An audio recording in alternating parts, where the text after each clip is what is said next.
What brings you to the Sewall Belmont House today? Hello, I'm here today with a great group of human beings that are bonding together to actually stand against a social injustice happening in our country today.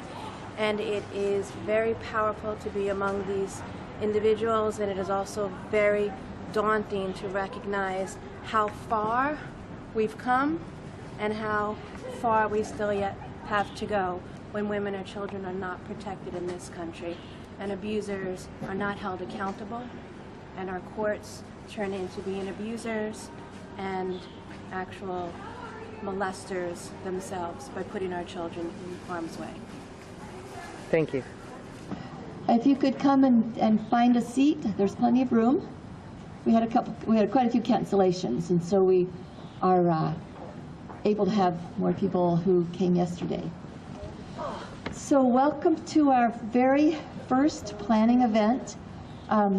We would like to introduce to you Jennifer Kravchik, who's the Assistant Director of the museum, and the National Women's Party is the museum's title. So here's Jennifer to say a few words. Good morning, everyone, and welcome. Good morning. As she said, I'm the Assistant Director, and I'm the Director of Collections here at the Sewall Belmont House and Museum. Sewall Belmont is one of the oldest houses on Capitol Hill, and it was also the headquarters for the National Women's Party for over 50 years. The National Women's Party still exists today, but we're an educational and preservation organization.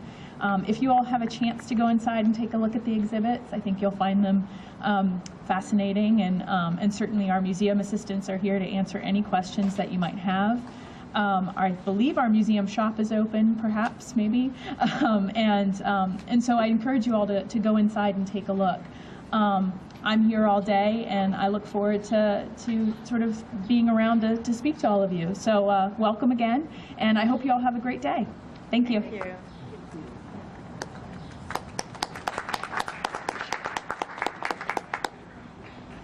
Well, some people have gone off to go and find coffee, so I have a little thing. I like to start on time.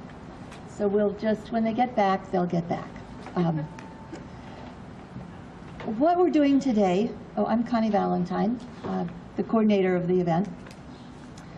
And our goal today is to come up with, by the end of the day, several workable solutions to turning family court right side up. We all know the problem. We're not going to dwell on the problem. We all know that children are not safe in family court. We all know that they're taken from their safe parents and they're given to their safe mothers, and they're given to their dangerous fathers in droves all across the country. That's the shortest statement of the problem that we can figure out. The reasons for it are multiple, and that's what we're going to be exploring today with our panel. We have some absolutely wonderful people who have sort of ridden this tsunami for quite a few years as we've looked in astonishment at all of the different things that are happening to children, children of divorce. The reason we're meeting in this beautiful building is it's a luxurious moment. We're considering it our Seneca Falls moment, which is where the suffragists began really seriously planning how to unroll their strategies. So we thought that this would be a historic moment in a historic building. We have in the past had two strategy meetings, one several years ago with Irene Weiser, and one last year at the Office of Violence Against Women. Unfortunately, pardon me? Do you want some water? Unfortunately, the notes to those particular meetings disappeared. We don't know where they are. We also had a Truth Commission at the Battered Mothers Custody Conference, and we did generate many ideas from that one, which we still do have. But that was quite a few years ago. And we were not ready politically at that time to move forward. We kind of didn't know how to go about it. We didn't know where to go. We couldn't even really name the problem quite clearly at that time. We believe that women are neither free nor equal until we can protect ourselves and our children from violence and sexual abuse. You'll notice when you go to see the museum later on that there was no mention of violence in the manifestos that the women of 100 years ago mentioned. It was such an endemic problem that I guess they didn't even think it was a problem. They certainly didn't mention it. They wanted the vote, they wanted to work, they wanted property, they wanted equality. They didn't mention safety. They did mention custody. They did mention custody. So today, the way we're going to have the way the day is going to unfold is that we'll have the panel, each panel member come up and say the top 3 things that they think would fix this problem in family court. We don't know which are the right things to focus on yet. Each of us comes from our own particular direction of touching this giant elephant, and each of us comes with our own personal background. So we're going to eventually develop what we all can agree upon in some sort of consensus through a voting mechanism of those little dots that you got. Maravik is going to scribe, she's going to write down what the top ideas are, and then as we move along, we'll get to vote on them. We'll get to put our little dots on them. At lunch, which will be brought in, we hope, some things go like they're supposed to and other things don't, but we hope that lunch will be brought in as it was designed. And during lunch, we'll turn to our table partner, whoever's close to us, not someone we've already told our whole story to, and we'll talk for 15 minutes about our story, and then we'll switch, and the other person will talk about her story too.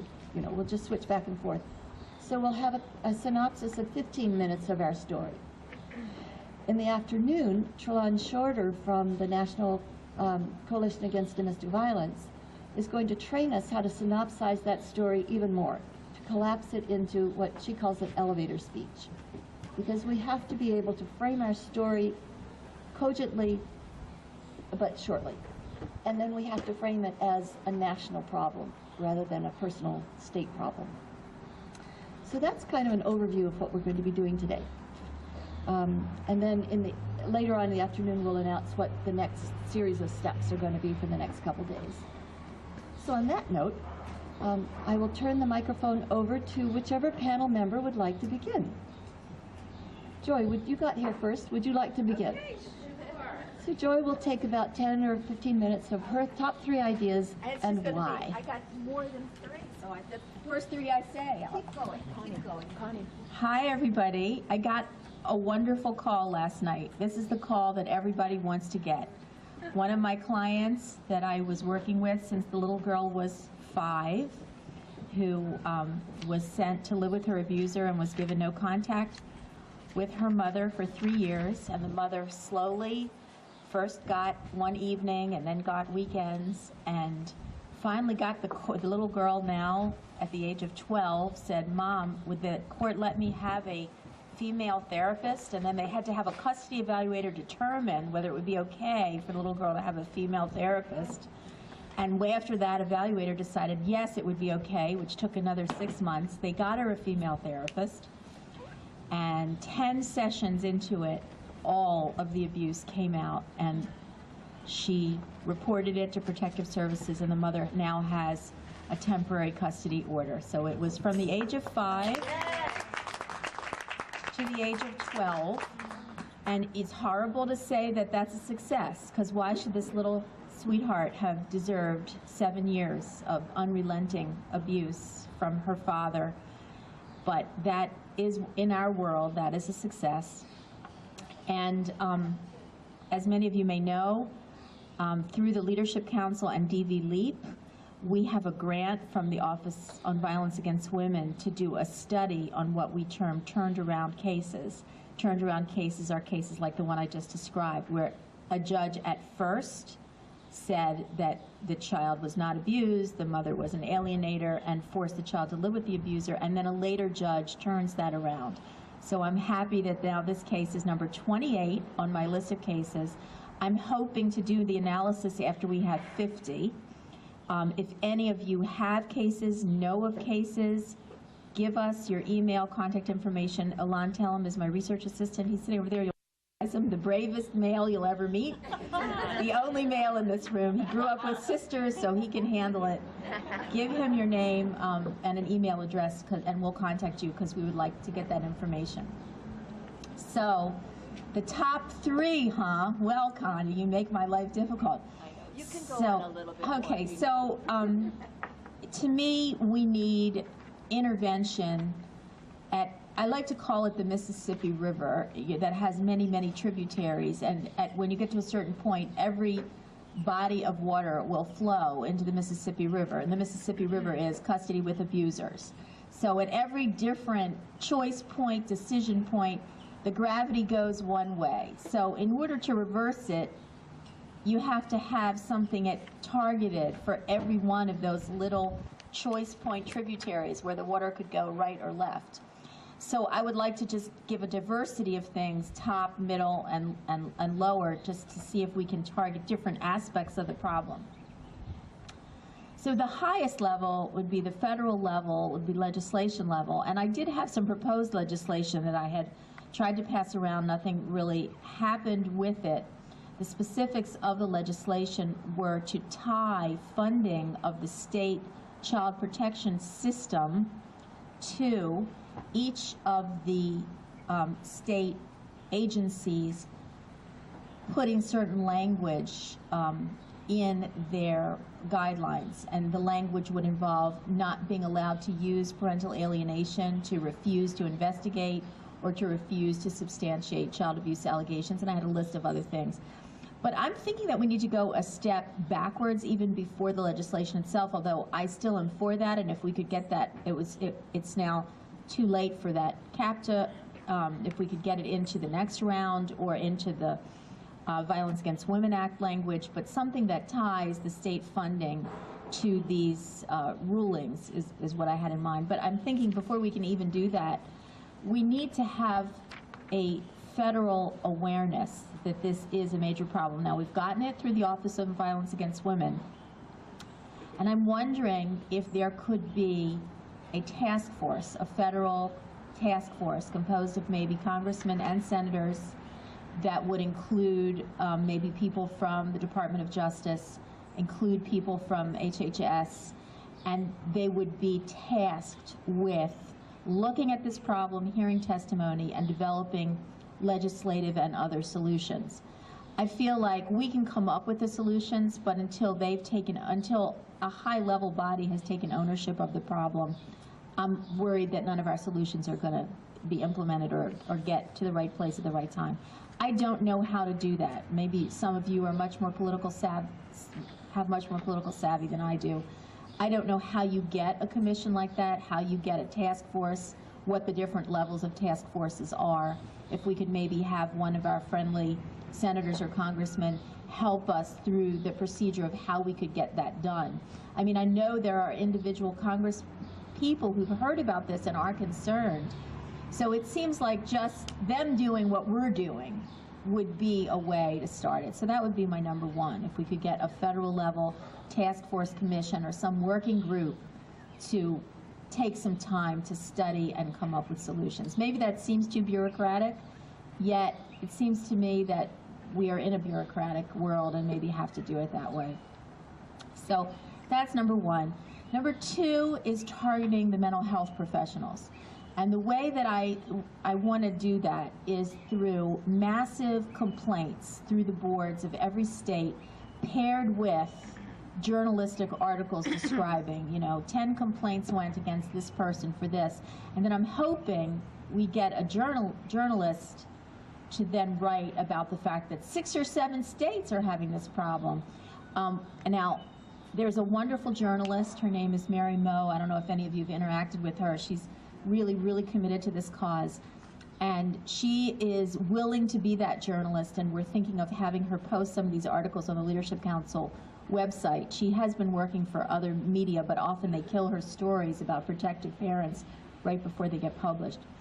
So the complaint process, she's overseeing some of them that are happening right now in the Orlando area. I think they've got 4 or 5 that were sent against a certain psychologist, Deborah Day.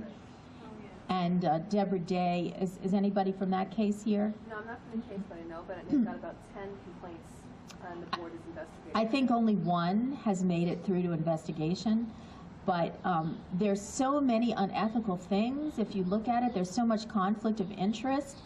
And I think if you look at any of these hotbeds, you'll see that these conflicts of interest, they're not subtle. I mean, she sets up a program to treat Munchausen by proxy, diagnoses Munchausen by proxy, is asked by Child Protective Services to do evaluations and ends up funneling them into her own program. I mean, it's just so obvious that there are these conflicts that are abounding in these cases. If any of you read the recent article that was about the scandal in Connecticut, anybody read that one? Mostly about Sonny Kelly and Lori Hadrahan. And what I found so remarkable about that particular article was the information about Nicholas Sarno, who runs the visitation center in Connecticut, which showed such clear corrupt affiliations, how he wasn't even on any approved list when they were the judicial organization that overseas supervisory centers were told that the mother was forced to pay $130,000 a year to see her child. They said, no, that's impossible. That's against the regulations of our state. And yet the judges are ordering to this guy who's getting wealthy on making these determinations and keeping these mothers on supervised visits and writing terrible reports about them. There's something really can be fixed through that, through these complaints and the journalistic expose like we just had. But that leads me to the third one. The third one is we must take aggressive legal action against these kinds of situations. We must have class action lawsuits. Those mothers for that supervised visitation center in Connecticut, they all need to get together and they need to find a lawyer who can file something, because if even the judicial overseeing body is saying that this is not acceptable, then clearly there are laws that are being violated. I mean, the article suggested it was the racketeering laws. I don't know enough about what the laws are, but it's got to be against the law to charge a mother $130,000 to see her own child. I mean, that's got to be against the law. And so we've got to be able to do that through aggressive legal action. So 3 areas then that I'm focusing on. I have many more, but the 3 that I'm going to pick is, like I said, number 1, a high-level federal commission of some kind.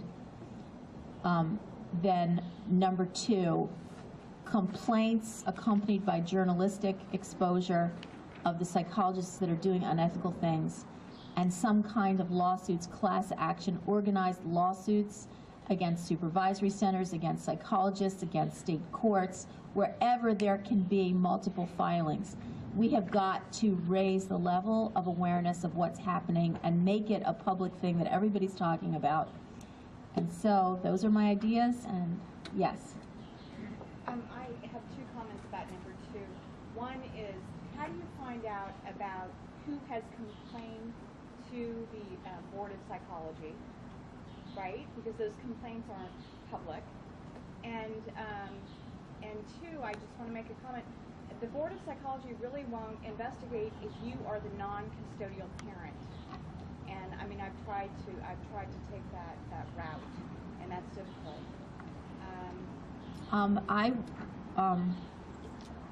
I don't know the answer. The states differ. Some states keep the process confidential. Other states post it when there are complaints. So it depends on the state. I know Maryland does keep it confidential, but other states do post it. And yes, it's true the non-custodial parent is certainly handicapped. However, when there are numbers of them, and when I'm hoping that we can get a professional to file along with, or to help the people file, so that they're using the current ethical guidelines and they're writing in a language that psychologists can read. And I'll be happy to assist people if they are writing complaints. I would be happy to help them with language. I believe that it's important, even if the first 10 are turned away, maybe the number 11 they'll take. I think that we could educate the boards as well, but I'm not quite sure how that would go. but I think getting enough of these in enough places, then it'll appear in one of their magazines. It'll say, oh, you know, state boards are experiencing blah, blah, blah. Maybe it's wishful thinking, but I believe that inundation can potentially solve it. And getting other professionals on board to assist with the filing. I'm from New York, Orange County, and in Orange County, New York, the Mental Health Association, they are the coalition against sexual assault. So first, they do an awful, terrible job when it comes to mental health. But I don't see what the coalition against sexual assault doing to address incest. Because for them, it's, oh yeah, we get the money, so if somebody being raped, we get them new clothes and we take them to therapy. But you know, whoever I call, they don't do anything to address incest. And when it comes to visitation, the YWCA is abusing mothers and children all over the nation with visitation. They not only double it, they triple it. I mean, they're getting money from the parents, they're getting money from the coalition, they're getting themselves grants, and they abuse the children, they write awful reports about mothers, and everybody says, oh, women, Christian, they have to be good. No, Well, that may be evil. one of the lawsuits, maybe to them. That may be one of them. Connie, do you want to introduce the next person? But let's keep that in mind, because maybe they need a lawsuit. Thank you, Joy. I forgot to say Joy's last name. Joy Silberg from the Leadership Council. Bravo. Thank you. And anybody who we're limiting it to 3 solutions right now, but please send me the other solutions because I'm going to compile a list and distribute them, you know, just among us, not, you know, not for the world. So if you have other ideas, do it for. Actually, it'd be better if you sent them at this point, because we're just trying to limit it at this point. So, Joan, you came next. So let's have, this is Joan Zorza. Bravo, Joan Zorza. There's no way to introduce her except to say she sort of has led this movement. She is a one-person National Women's Party, I would say. Thank you. On the other hand, I'm totally scatterbrained at the moment. I move on Thursday. And what can I say? Almost all of my life is in boxes or was thrown away by mistake or whatever. So I've not had any real time to think about this. But I want to take us back to the last 25 years of the last century, when we knew that we had problems for mothers, with mothers. Those of us, like myself in legal services, saw that there were major, major problems. Although, looking back, we had it pretty good then. Mothers and women lacked a lot of credibility. And thank heavens for Lynn Hack-Scheffrin at then now Legal Defense and Education Fund. Now, come on, what is it? Legal Momentum. Legal Momentum, thank you. She came up with a brilliant idea that she got 45 states to do, and that was to have gender bias studies. And they all did them. And you know what? They all, they didn't all look at custody. But they all found that women were held to a much higher standard, whether it was being hired for court positions, for being promoted, for being believed in whatever kinds of cases were being looked at, and especially in custody cases, in divorces. Women's concerns were devalued, and so on. At the same time, we were just beginning any awareness of domestic violence, and we didn't even quite have real awareness back then of the amount of incest that was, again, just beginning to be realized, how much incest there was. The scuttlebutt before that, believe it or not, was domestic violence and incest happened maybe 1 in a million cases, i.e., you know, this doesn't happen. And if people are claiming it, they must be lying, and it must be not a real issue.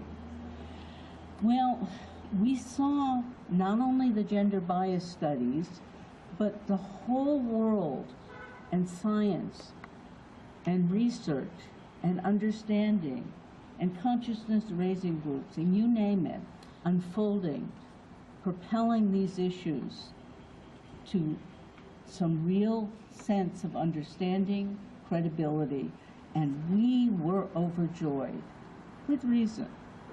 What we did not realize was the attack, the backlash that was going on. And it happened without our ever noticing. Fathers' rights groups, who we saw at some of the gender bias studies and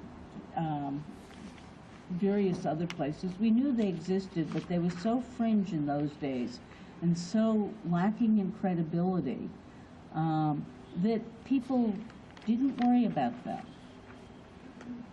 They had their own agenda, and I think we need to step back and do a huge, I love what Joy said, because she's been looking at the big picture, not little myopic problems, which there are millions of. So we need a whole approach on rehabilitating women's credibility and mothers' value. All of the studies to date have been about fathers. And you know, it's like if I did a study in the solar system about the importance of the moon and the importance of the sun on life here on this planet. Well, excuse any astronomers, physicists, mathematicians who tell me that without the sun we wouldn't be here, or maybe it was totally, you know, we'd never have orbits or whatever. But if I did studies about the moon, I am sure I would come up with some value of what the moon has contributed. But you know what? Those studies don't tell us anything about the relative importance unless you know the value of the sun. And you know what? No sun, end of life as we know it. No moon, you know, it's a loss. But you know, it's not that big. Pardon? It regulates the tide. Yeah, it does. I mean, it definitely, you know, maybe it even has effect on women's menstrual periods. Who knows? And the calendar, you know, I'm not saying, but what and this is not carefully thought out. I just came up with these as a combination. You know, we need to start looking in a serious way at the relative contributions, what is done, the fact that women, and this goes back to the whole media idea, women are fungible. You look at newspaper accounts, and they're not people, they're mothers. And when you look at mothers, what they do is considered trivial. It's trivialized. Women are just not credible, a major problem, and women are not valued. And we need to change that. We have another huge problem, which Joy also spoke to, which I think has to be looked at in a very huge way, against psychology. And I shouldn't say psychologists specifically, but the whole therapeutics world. We have elevated it in ways that it's not competent to be in that position for. Many tests that are used have no right being there and shouldn't be there. And we need certainly to define what expertise in domestic violence and sexual abuse, and especially incest, is all about. Because at this point, anyone who can claim they're a social worker or a psychiatrist, a psychologist, or whatever, pretty much in almost any court, you can waltz in and testify discrediting moms based on science and tests that are very gender biased, and we've got to look at that whole area in a big picture way and start attacking it. Not easy things. And we need to make sure we know what one can do and what one cannot do and what's credible.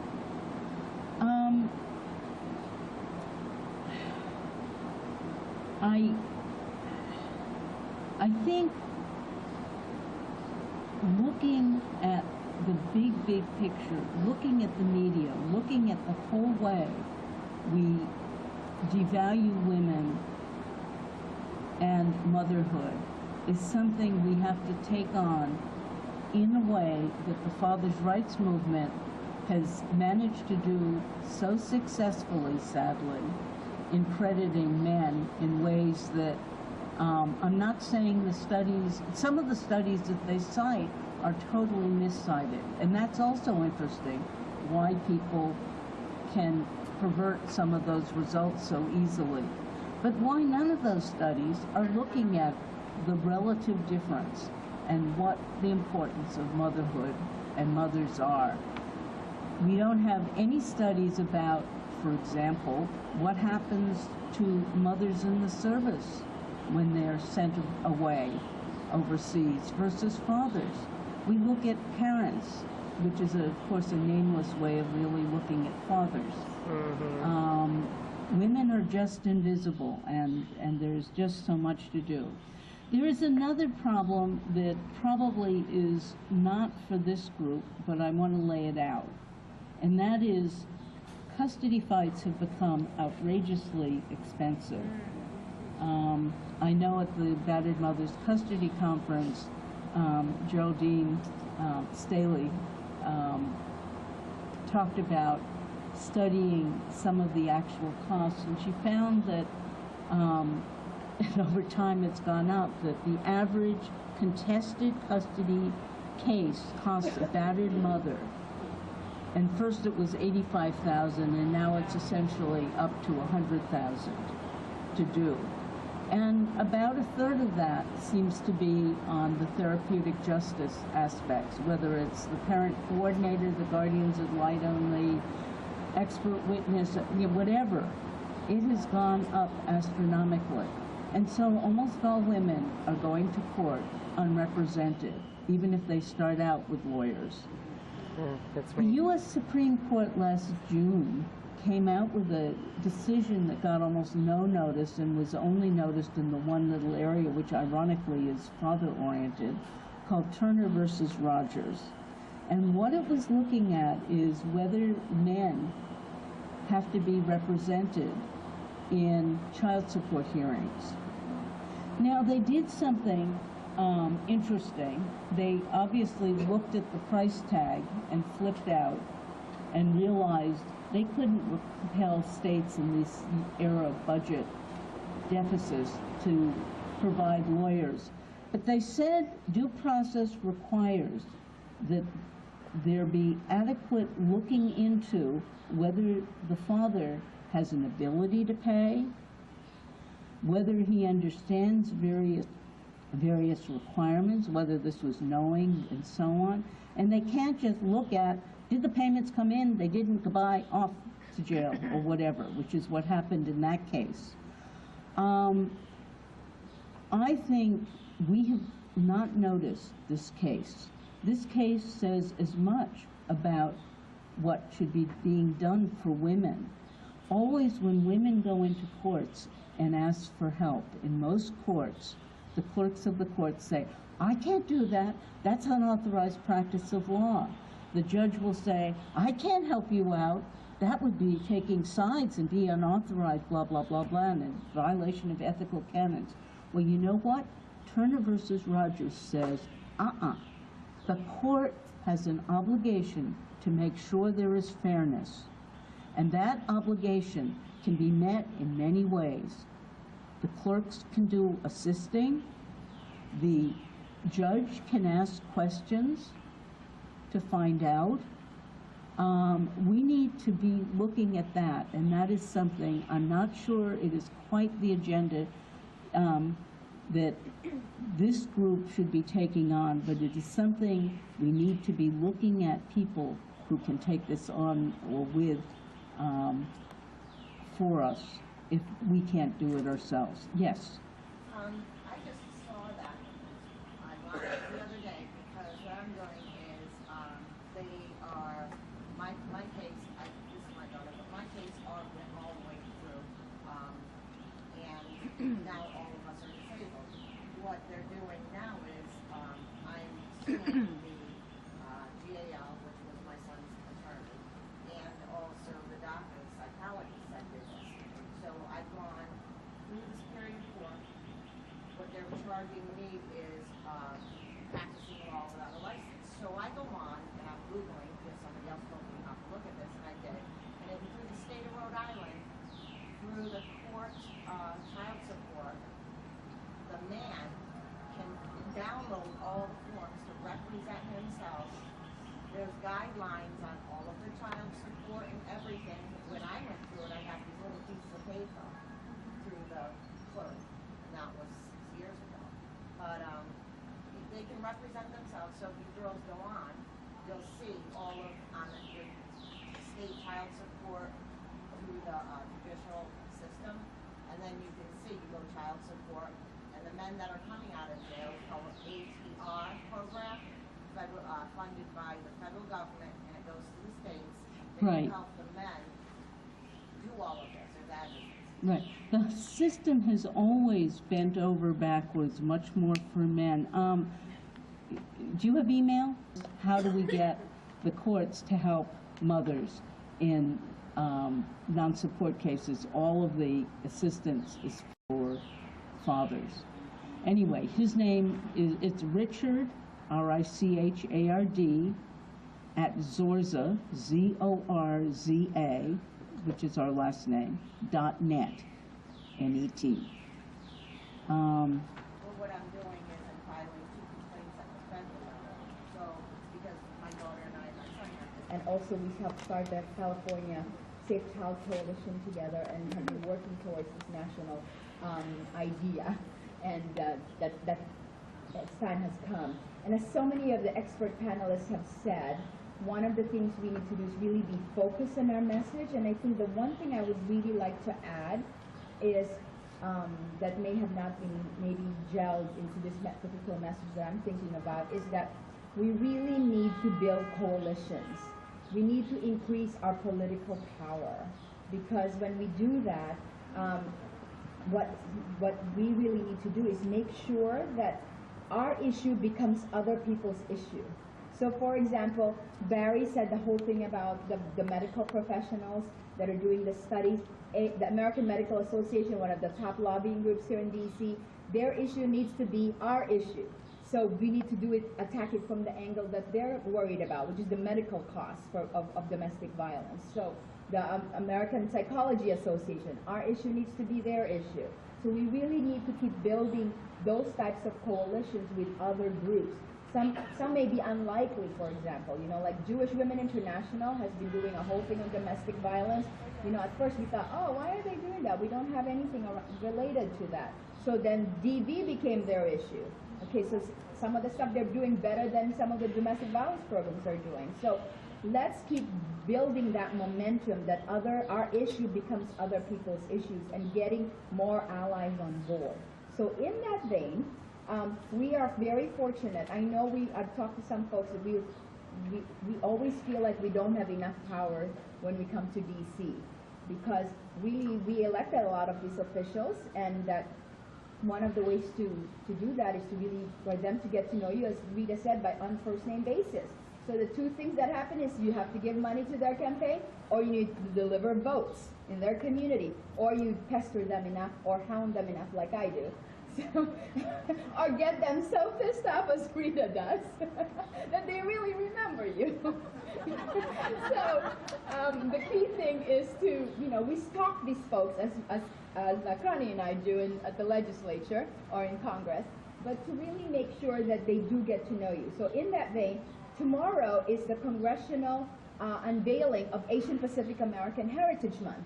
And so a lot of the members of Congress, including Nancy Pelosi, I just got an email, will be there tomorrow morning.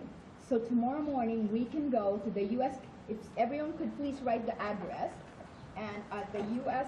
Capitol Visitor Center, that's on 1st and East Capitol Streets.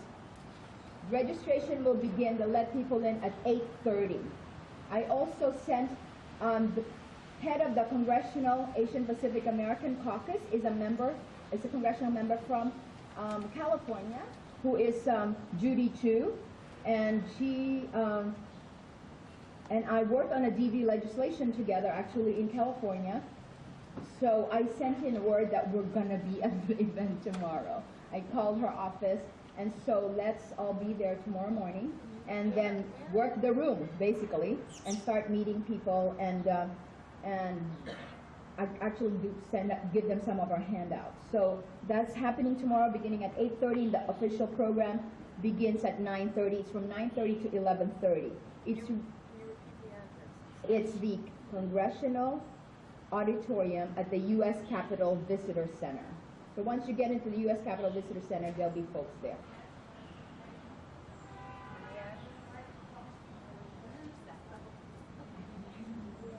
Yeah, is it?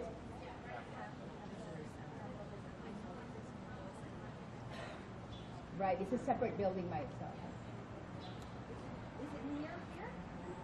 Yeah. To the physical address? Yeah, near, it's First Street, First Street and East Capitol Street is the nearest cross street. Okay, so that's sort of our lucky star for tomorrow, and that make sure they get to know you. And if you see people, I don't know, you can actually kind of Google, do you have an, who your you should really know who your members of Congress are. You should have that memorized always, so that if you're here and we have time after that tomorrow, you should go to their office, call ahead of time if possible, or show up and say, hello, I'm Ms. So-and-so, I'm with the Safe Child Coalition from Pennsylvania, for whatever state you are, I'd like to see my member of Congress, I'd like to see your boss. And they will, sometimes they tell you, no, you can't, you have to meet with a staffer, and I said, if possible, I'd like to see them, et cetera, or, you know, where are they today? They're required to tell, you know, they're supposed to tell you where they are. And, but try to get in the door and get an appointment with them, or the ask for the chief of staff is the second, basically the main person in command. So, but usually they'll give you a legislative staff. That's also good enough, but if you can get the chief of staff, that would be really good. And try to go like in clusters of 2 to 3 or 4 from your state. Okay? And if you want to have more tips on how to do that, just feel free to contact me. Now, Meredith, in her beautiful writing, has written down the 3 top ideas that each of the speakers has put forward. I wanted to ask you to write a couple more down, and everybody get their little 4 stickers, because after we complete the rest of them, I want you to go and put your 4 stickers on the 4 places that you think are the most important, or you can put all of them on the same one if you want. I mean, whichever, however you want to do it. You can put 2 on one and 1 on one, but we just want to have you vote on the ideas. But before we vote, there are a couple of others that people were not able to come. Joan Meyer, for example, wasn't able to come. So what Joan did was she emailed me what her top 3 were. So Meredith, if you could just write those down. Her first one, with the big stars beside it, are integrated domestic violence courts that specialize in custody and abuse issues, that take it out of the family court, that little 10 to 15% of the cases that are killing our children, move them over into an integrated domestic violence court that would have specially trained people and would look at it from a safety standpoint. The other one was, I love this, and several other people, most of whom were our PhD psychologists, said, eliminate custody evaluators altogether.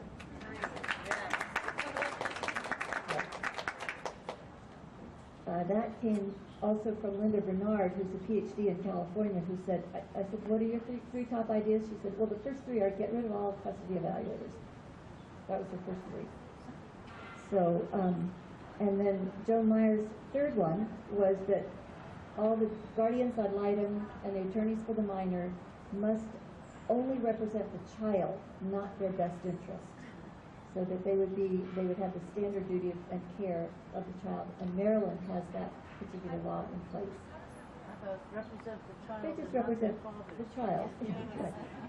They owe a standard duty of care, which means that they can be sued if they don't obey what the child's wishes are, rather than whatever their thought on their best interest is. So, did we get there? I don't want to go too fast, right? Other people also, variations on a theme. We already have down do a DV risk assessment. We have, Karen Anderson, who couldn't come today, she's really sorry she couldn't. Her big thing is to disconnect child support from parenting time, to remove the financial incentive for getting more time with your parent, with a child. And also develop like a grand jury process at the state level, not just the county level where it's all cronyism anyway. At the state level, a grand jury process to investigate these types of cases. And then we have another variation on that theme, which is then have a federal grand jury process. Because other second look commissions, they're called, there's one in Tennessee now, those second look commissions are comprised of the very people who are creating the problem in the first place. The law enforcement, the whole concept would be to get it out of that into a better venue. Now, that's one of the ideas that came out from several different people. And Donette, you can raise your hand, Donette.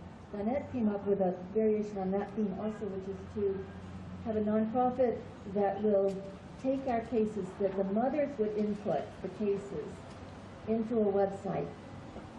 The data would be collected, the documents would be scanned in, it would be analyzed and then forwarded to the Department of Justice for prosecution, I think, of the state actors who are deliberately endangering children. So I think the rest of them, and then children having a voice in this whole entire system so that they can, they would be represented by themselves. They could, even if they had an attorney, the children's voice would be a big component. We did just pass that law in California. It's already being subverted, but everything will be. What else? Well, there are various due process things, like every single, a lot of people did write in saying we can't get transcripts because there's no court reporter. So having all hearings videotaped was the best process that we came up with, and there are several states that are doing that. So some of these are state level interventions, but we can, as the panelists were saying, we can ask for either a positive financial incentive to have these things in every state, or a negative financial incentive, which would be we will withdraw funding or not give funding if you don't do X, Y, Z. So that pretty much covers what we've gotten so far. You all may have other ideas. If you do, what we can do is would you just ask Meredith one-on-one? But meanwhile, we'll put these up, and we'll add those as we go. Force forward, which is how we get there. Sometimes you just want to leave. You don't run in there with your guns shooting that he's this and that. Well, it's never going to be perfect going ever, never. Well, I'm just saying, I think that's the problem with the DV court. There certainly are, and we need to refine them. Absolutely. But that's what was suggested as being something that we could say federally we want all courts, all states must have DV courts, integrated domestic violence and child abuse courts to adjudicate these cases instead of family court, which is a court of equity, which means balancing out the resources. They're not necessarily courts of equity really? in the state. Yeah. Well, I also think we have to be realistic that, for example, integrated domestic violence courts for some states will require constitutional amendments. It's not easy. I mean, it may be a wonderful solution, but it's much more complicated. In practice. In fact, in many states. In some states, it's probably not possible. So what we're going to do is just decide on what we think are the most important things. How we get there, that's the next stage. But first we have to at least come to some sort of consensus on what do we think as a coalition. I mean, you all were called to come here today. You came from Hawaii, you came from California, you came from New York, you came from all over the place. It's sort of like that movie, Close Encounters of the Third Kind, a really ancient movie. They climbed up hills, like, you know, they were called to come to this. So here we are. We're up in the mountains. So Meredith is putting out the boards over there. And so get your little dots. If you don't have dots, let me know. Oh, you don't have dots. Okay, Mary she's the dot hander outer. And so everyone can just go and put your dots on what you think is the most important and tell Meredith to add something if you think something else is important. It's for lobbying. Because as you've noticed, we're moving into our political phase, maybe a little bit prematurely because it took the women getting the vote, it took about 100 years. And we're trying to collapse this into nearly a quarter of a century. It took even more than that to end slavery. We're trying to collapse it into a quarter of a century. But we've got the internet, and they did not.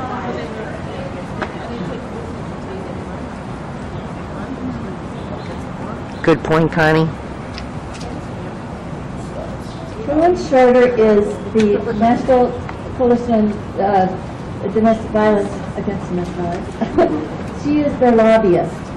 And she has graciously agreed, and Rita has graciously agreed to allow her to have time to train us on the best way of lobbying our federal officials. Well, good afternoon, everybody. How are you all doing today? Chilly. It is chilly. Where are you from? New Jersey. Me too. I am freezing. So, how was yesterday? Awesome. Give me two more adjectives to describe yesterday. So we had an awesome woohoo day yesterday. So Blisters. Blisters? Yeah. Okay. Empowering. Those are wonderful words to describe what being in Washington is about. It's about having those feelings when you are here to take action on a matter. And so the action that you are going to be taking on Capitol Hill from someone, I have not been at your session today, so I need one person to report out to sort of what your focus is for tomorrow. So there's a couple ideas that you're considering to take to the Capitol Hill tomorrow, is that right? Well, we also have an activity tomorrow. We're also doing a course with Stop Abuse. Because there's been a lot of these Okay. I know plenty of us that do know about it. So how many of you have done lobbying, met with, so we got representatives, this table, show of hands. So there's good amount of representation here in the room who's done lobbying. Who is nervous about tomorrow and meeting with your legislators and lobbying them? Anyone? Of course you're not. You all are fearless.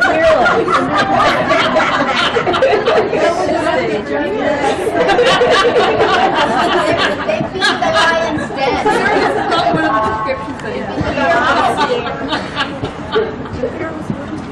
Well, that's good. That's very good. I'm just wanting to be effective. Being effective. Not so much nervous, but really wanting to come in with clarity and being very effective in the message that you deliver. That would be the only nervousness. Okay. Well, I have been, so a little bit about me. So I have been lobbying now. See, I started on Capitol Hill as a staffer, working for Senator Frank Lautenberg. Oh. I did some intern work. I went to college. You from Jersey too? South or north? North. Where? Arkansas? Okay, about exit 17 or so off the turnpike. I'm exit 5. Oh, near Philly. But so I started out. So I went to college here in Washington D.C. and then started out as a congressional intern. It was the best thing to do while in college. I was able to get my papers written by the Congressional Researching Service, my research papers. I didn't plagiarize, but they were a great study aid. And so I worked for members on the House side, and then eventually got a full-time job working for United States Senator Frank Lautenberg. And it was there that I learned the value of being a staffer and how powerful it is as a congressional staffer, how much access you get to information. I really miss that about being on the Hill, but I've learned that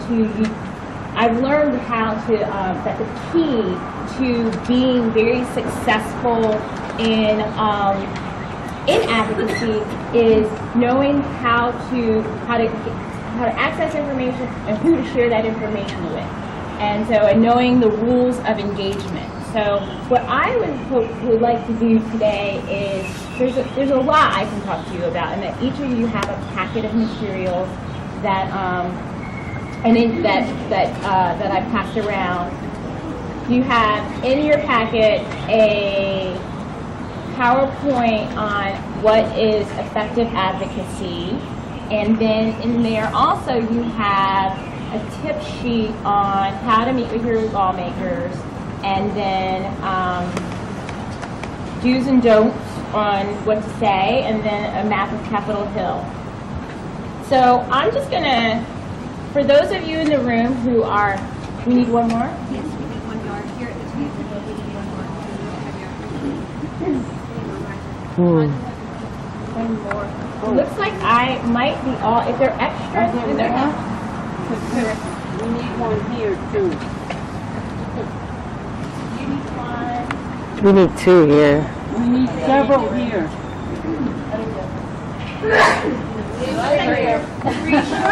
Looks like you're 4 short. I'll have to make copies. You can work on this. After. After my presentation. Okay.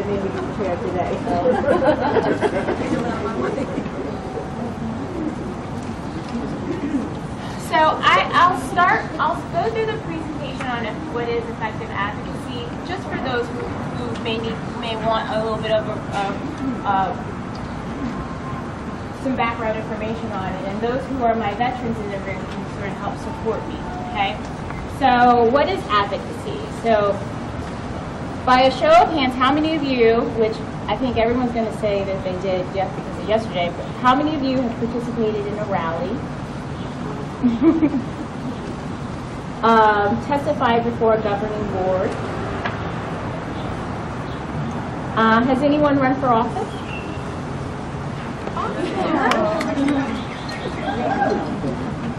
Wow, good. We've got some really good advocates in here. How many have donated to political campaigns or candidates? Very good. Very good. So you all are advocates. You truly are advocates. I like to define advocacy as the relentless pursuit of justice by any legal means necessary. Can you repeat that? The relentless pursuit of justice by any legal means necessary. Even if it's what? Yes, yes. She's saying even if it's illegal, I have to advocate for the legal means. That's critical. You know how to say you don't break the law. Bend it. Yes, I support that. And you all know that. You've done peaceful demonstrations. I mean, that is, I actually did a sit-in, let's see, I did Occupy DC. On a very cold November evening here in DC with my boyfriend, and we were very I was nervous, didn't know what to expect, but it was a peaceful, and we knew the law that you could sit on or camp out, if you will, on park land, but you couldn't go to sleep, and you weren't supposed to have you shouldn't have like sleeping bags. But we did have a sleeping bag. I stayed awake because I was afraid of rats, but.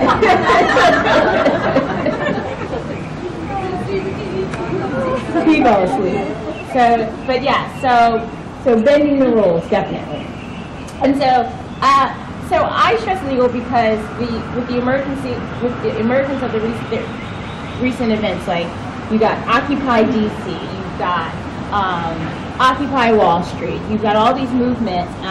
There's this growing need around, and then the most tragic form of demonstration was in Tucson, where Gabrielle Giffords was, not killed, thank God, but where she was injured so badly. And so we want to make sure that our demonstrations are peaceful and civil in a way that is life-sustaining.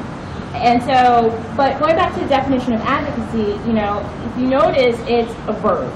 So it's a verb, we're to be doing something, and many of you, if not all of you, have an advocate spirit. And so that is what we are going to be doing when we go to the Hill, and continuing that just in a different manner tomorrow. So action is the center of advocacy, and advocacy is the center of democracy, in my opinion. So I think that, as Americans, we do have that right to take action for the people, by the people. And so when you go to meet with your elected tomorrow and continuing on this continuum, know that it's you you all hold a tremendous amount of power in a way that that individually there's power, but as a collective we're more powerful. And so there's strength in numbers by taking the time to show up and taking that action. Writing your members of Congress, or giving to a campaign, as many of you've done, or inviting them into your space and to meet with you. So those are important reasons as to why, and there's important reasons as to why we advocate. So I think that one of the things that your colleague here said today about being an effective advocate is being able to give your issue face time. So how many of you in this room have like an iPhone and or a Mac computer, and there's a little, and so you FaceTime is this little icon that shows up that allows you to interact with someone face to face. And so what you are going to need to do, and I wish I had brought a projector here, but in your packet you'll see this picture of Rosa Parks. And so everyone in this room knows that with the civil rights issue, during the civil rights period, they needed a person to give face time to their issue. That person became this woman, Rosa Parks. And so, when you go on the Hill and as you continue to do your advocacy, make sure that you give your issue face. And so whether that's a picture of your children, the t-shirts that you were wearing, I encourage you to actually wear those when you go to the Hill tomorrow.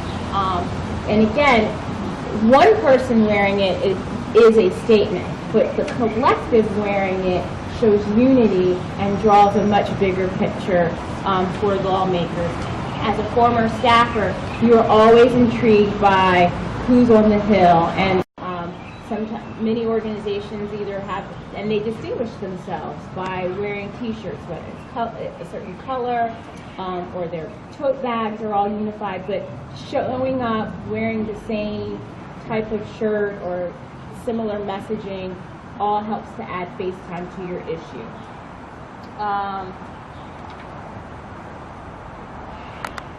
So one of the things I think will be helpful to you in terms of some tips that I can leave you with around giving your issue face time is developing a relationship with the media. How many of you all have actually had an opportunity to talk to the press?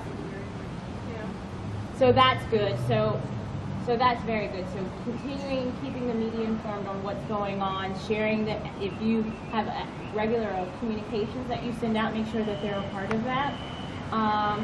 For those who in your states, I encourage you to become part of the Speakers Bureau. That's also helpful. It gets you to articulate your story. I think telling a story is important, and so being able to join a Speakers Bureau that allows you to get access to the media is also going to help you. What is that? Sure. There, like in Washington, there's a few Speakers Bureaus that you sign up for. And sometimes there's Toastmasters, but like the Washington Press Corps, by the National Press Club has a Speakers Bureau. It's generally put together by the media. So I'm from New Jersey, so I'm trying to think if there is a Speakers Bureau that I could point you to. I know about it in the Washington world, but if you can maybe Google to see if there's a Speakers Bureau in your state or your town, that it might be worth you affiliating yourself with. But they sign up people who are experts on a particular subject matter, and so whenever the media needs a consultant or a commentator on that subject matter, they pull from the Speakers Bureau. Or they also affiliate with a talent agency as well. I just wanted to add something. I have a very good relationship with the press, and one of the things that they like is drama.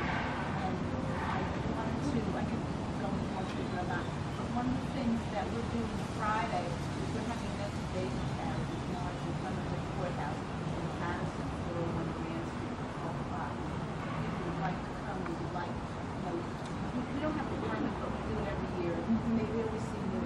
Even when I go in to see a judge, they go, "What are you picketing?" So I think, we'd like to have as many people as will come to be there. The press asked me, how many are you expecting? I go, 5,000. You're exactly right. And as a former staffer for a member of Congress, I hate to tell you, inside baseball, but my boss and most of the members of Congress really they don't show up unless they know that the press has been invited. So as you hold events, make sure that you invite the media as well.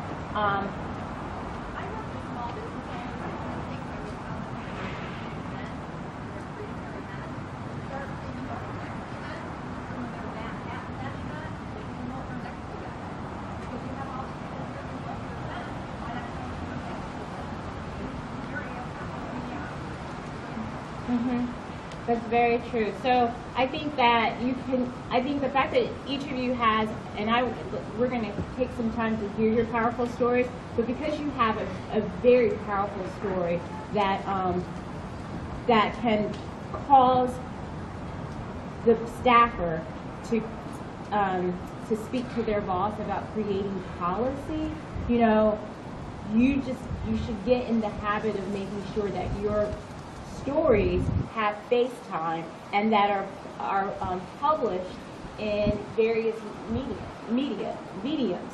And so whether it's earned media by way of the press coming to your event, or you simply just being proactive and posting your story or recording your story and then posting that on Facebook or on YouTube or on Twitter now, and using the social mediums to really help you is going to help carry your story and get that much more attention around it, so that the press come out in droves to your rally that only has 50 people.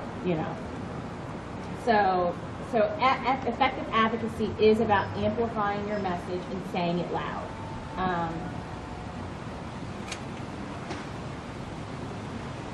I know that Maravik talked about building a unity table or working in coalitions. Again, I can't underscore that enough.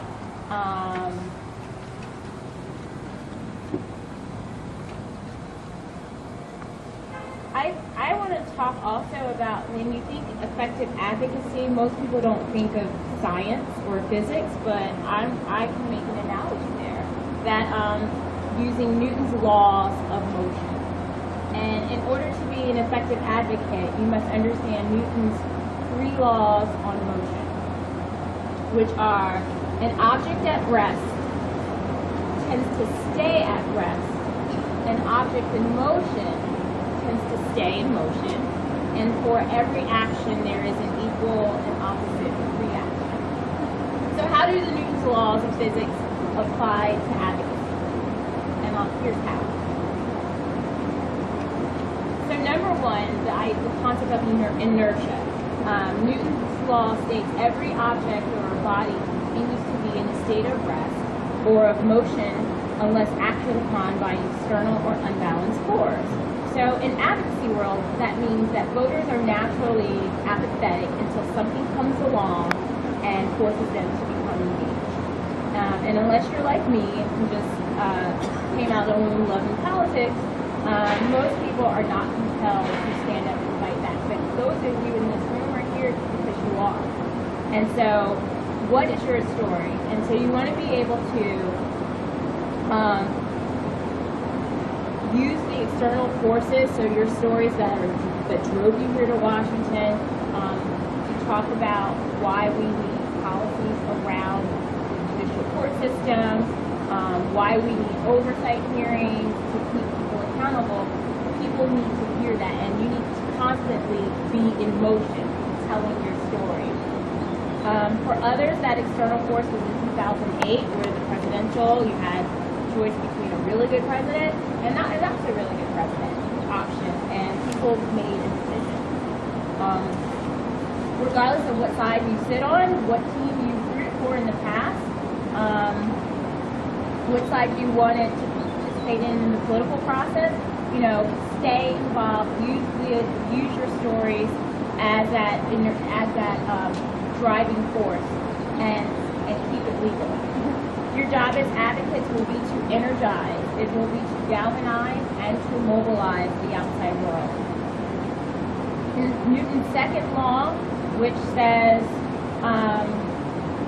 it's a law of motion. So it explains how an object will change velocity if it's pushed or pulled. And so again, in the advocacy world, the way I see that is you'll need to apply political pressure to lawmakers when needed. Oftentimes lawmakers forget which master they serve and need to be reminded as such. And so we elected them, and whether or not you chose to vote for that particular elected official, they're here to serve you and the needs of your community. And so it's important that you remind them of that. And the best example, the best example I think is something that is happening currently. And the National Coalition Against Domestic Violence is a lead partner with the National Task Force to End Sexual and Domestic Violence. And so we are working with the coalition to put forth a really good Violence Against Women Act bill that provides protections for this go-around to Native American women, to victims who are LGBT, and then as well as victims who are immigrants. And so what NCADV did was something that is not a part of our makeup in a broad coalition, was really finding the courage to call lawmakers out on their bad behavior, and we named it. And we used very harsh words that in Washington are deemed fighting words. And so we did not do this because we didn't do this because the person was Republican or Democrat. We did this because our constituencies, victims of domestic and sexual violence, needed someone to amplify that voice. So we wrote a letter, called them some names. We didn't call them names, but we just named the bad behavior, and we went before and despite, we had no idea that it would generate so much attention, but it was leaked to the press. We sent it to Capitol Hill. Someone leaked it to the press, and then the congressional office, the bill sponsor, Representative Sandy Adams, for those of you who are from Florida, 24th District. Anybody here from Florida? Darn. So, Lisa's not your member of Congress. But we named the bad behavior. Her office was made aware of it. They weren't happy at all. And she's in a tough re-election. And so she didn't need the bad behavior to be named, and she didn't definitely need to be associated with bad behavior. But now she's in a position where she's got to decide who she wants to serve.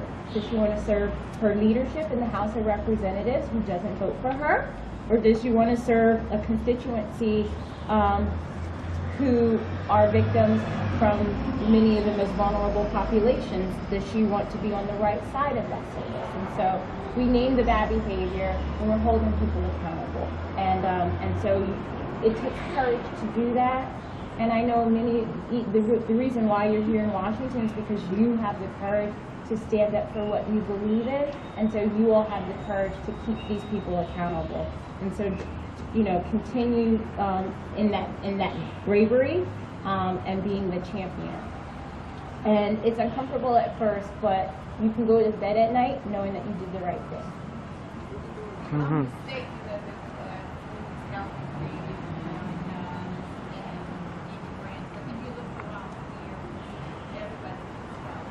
They have those things that, you know, I mean, you know, you have a career, you have a job, hey, hi. Picture. Yeah, we're counting on you and the domestic violence community to be our advocates. We can do so much if we're willing to, but we need the domestic violence community to step up. They have access to legislators and we don't get. We get turned away. We get to the lowest level staff.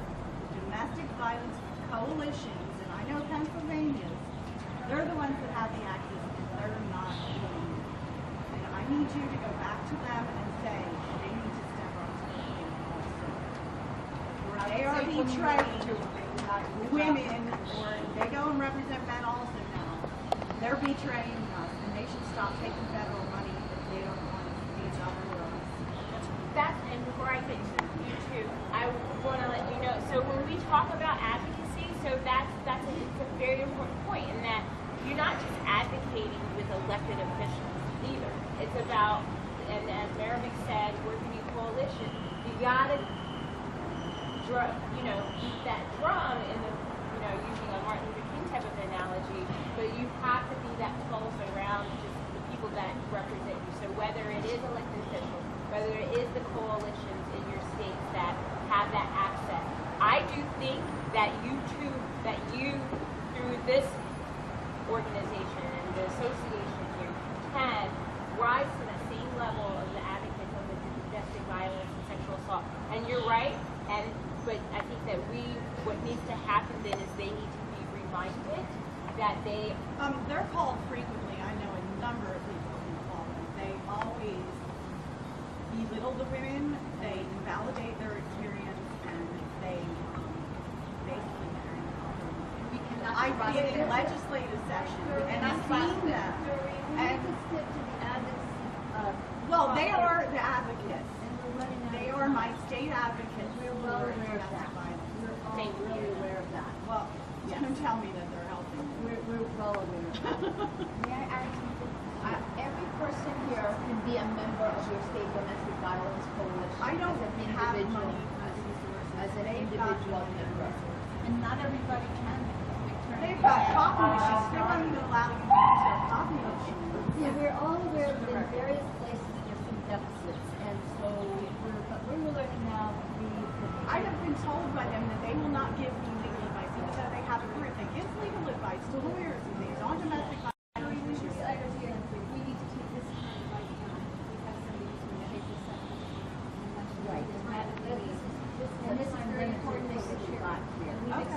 You'll have to forgive us because we are all casualties of the No, I war. want her to And understand this what country, she's talking about. and in is a not really format, we don't make mention of just the fact of any creed, because we all are, but there has been a creed that has participated, and they've left some of us out of jurisdictions where we have been naked, and we have been exposed, and we have been hunted, and our children have been removed.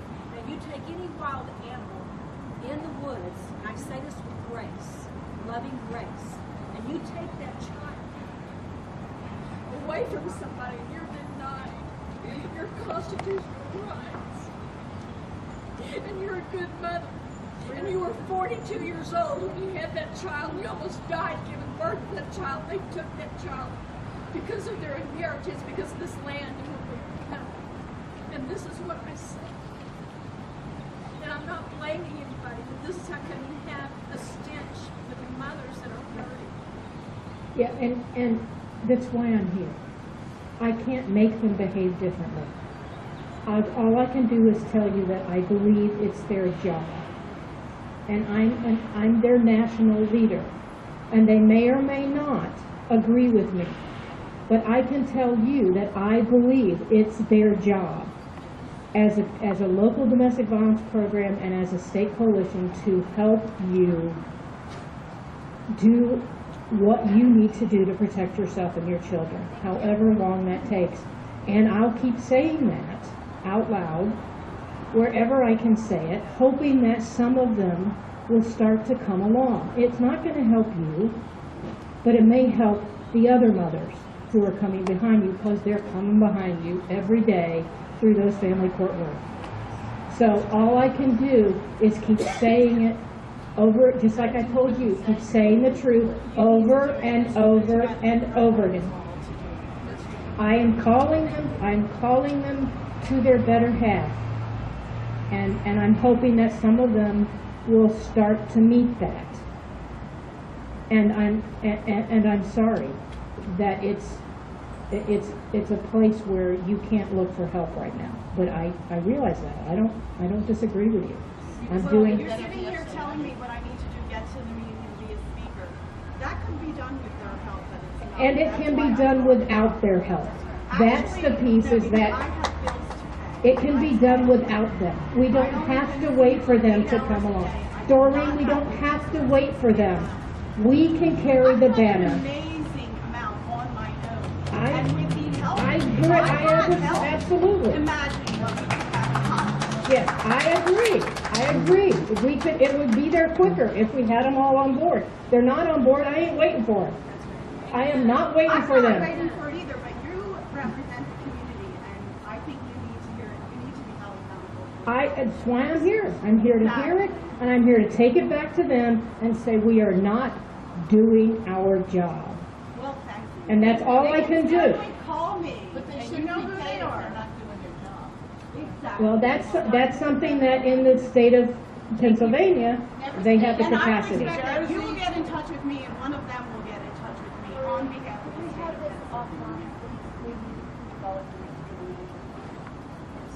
We all. But.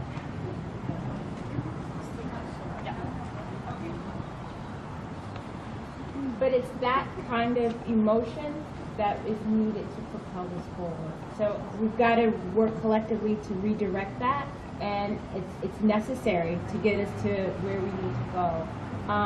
That's perfect, exactly what you said.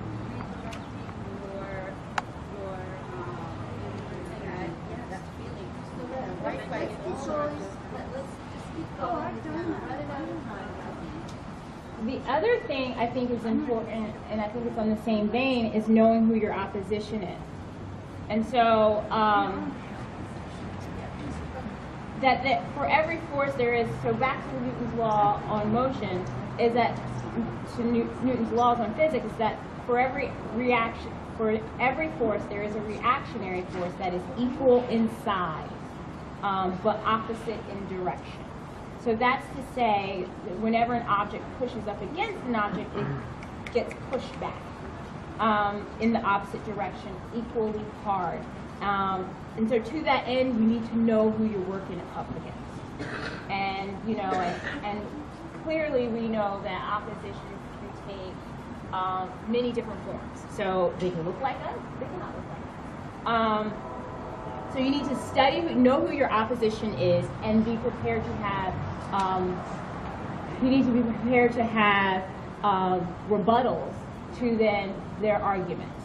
And you should be, a good advocate is going to be able to talk about the opposition and be able to say, well, you know, our opponents would say that we are bad mothers. Our opponents would say that we make bad decisions. However, and then you come back with a rebuttal. Like a devil's advocate? Yes. And you take their arguments, right? You've already said it. Where are you from, New Jersey? I'm in New York. Okay, that makes sense. You said cut them at the knees, and so I knew exactly.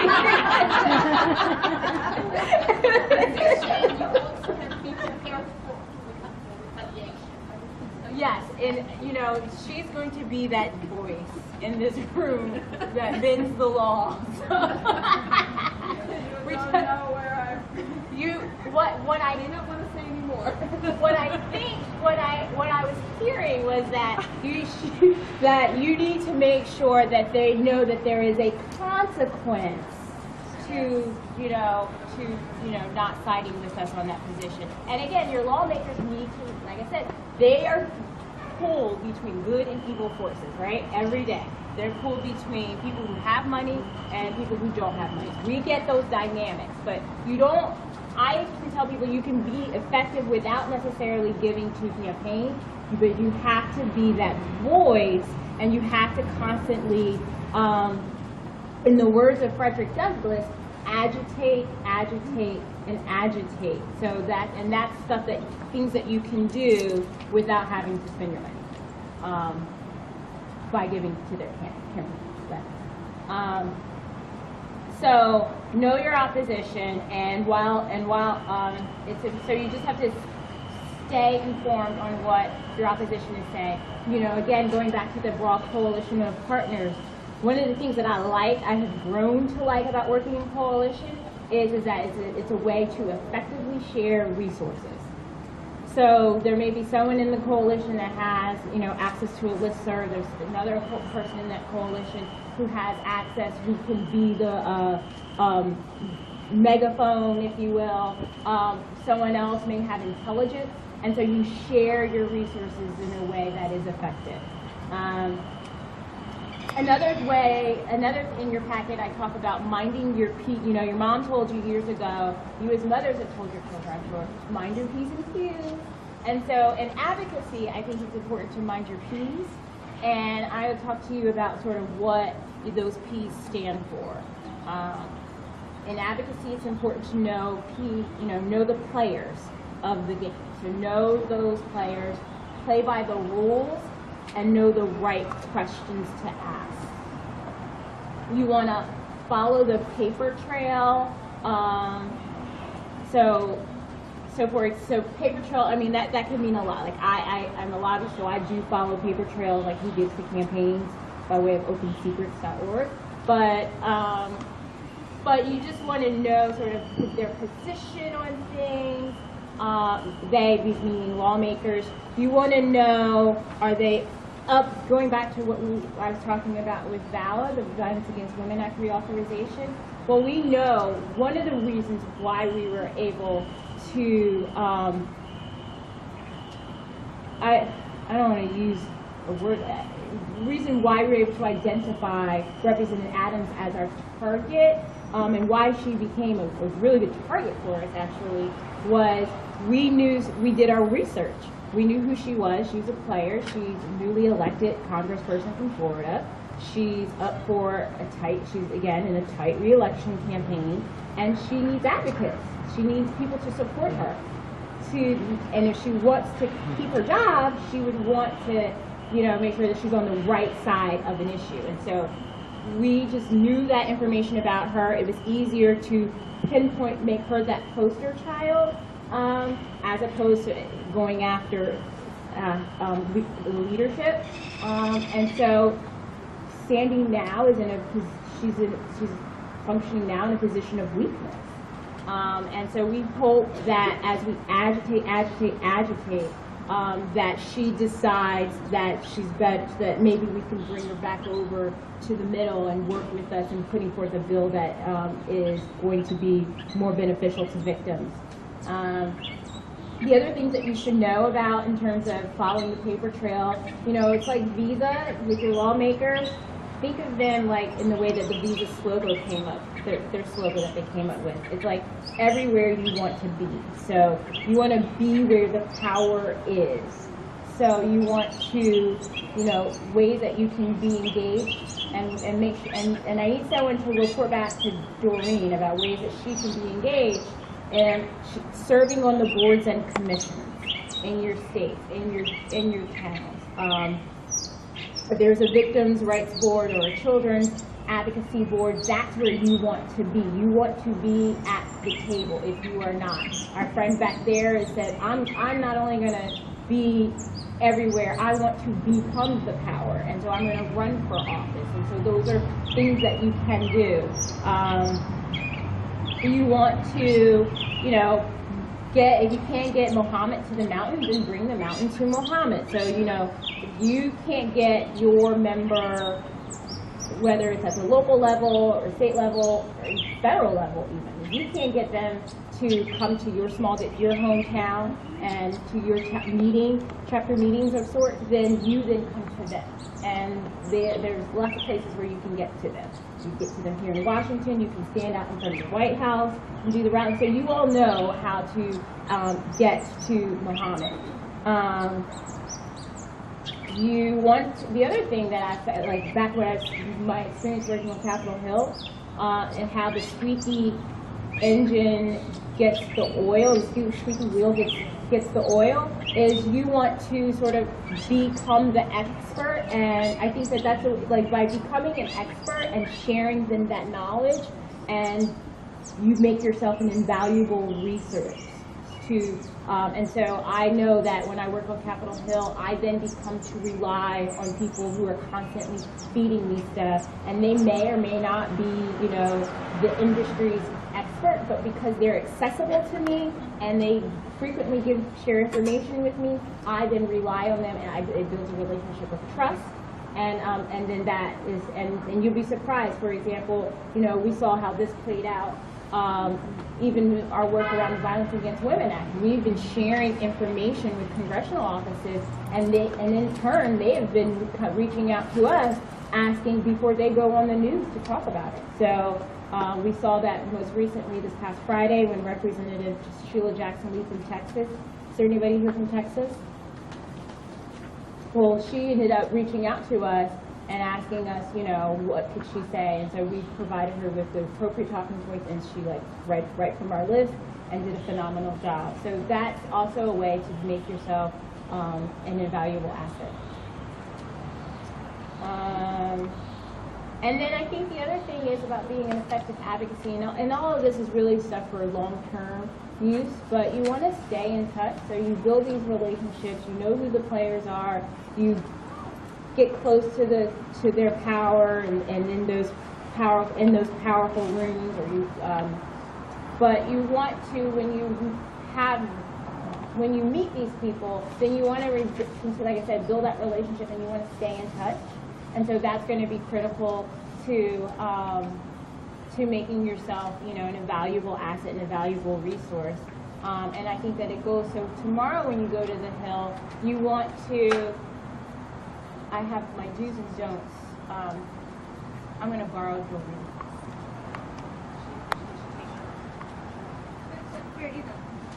Perfect.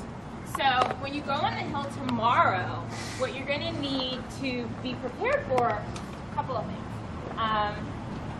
Many of these people on the Hill, many of the staff, I don't know if this matters to you, but when I talk about advocacy and going on the Hill, for some reason, people want to know what the age of what the staffers are like, and so most of them are young.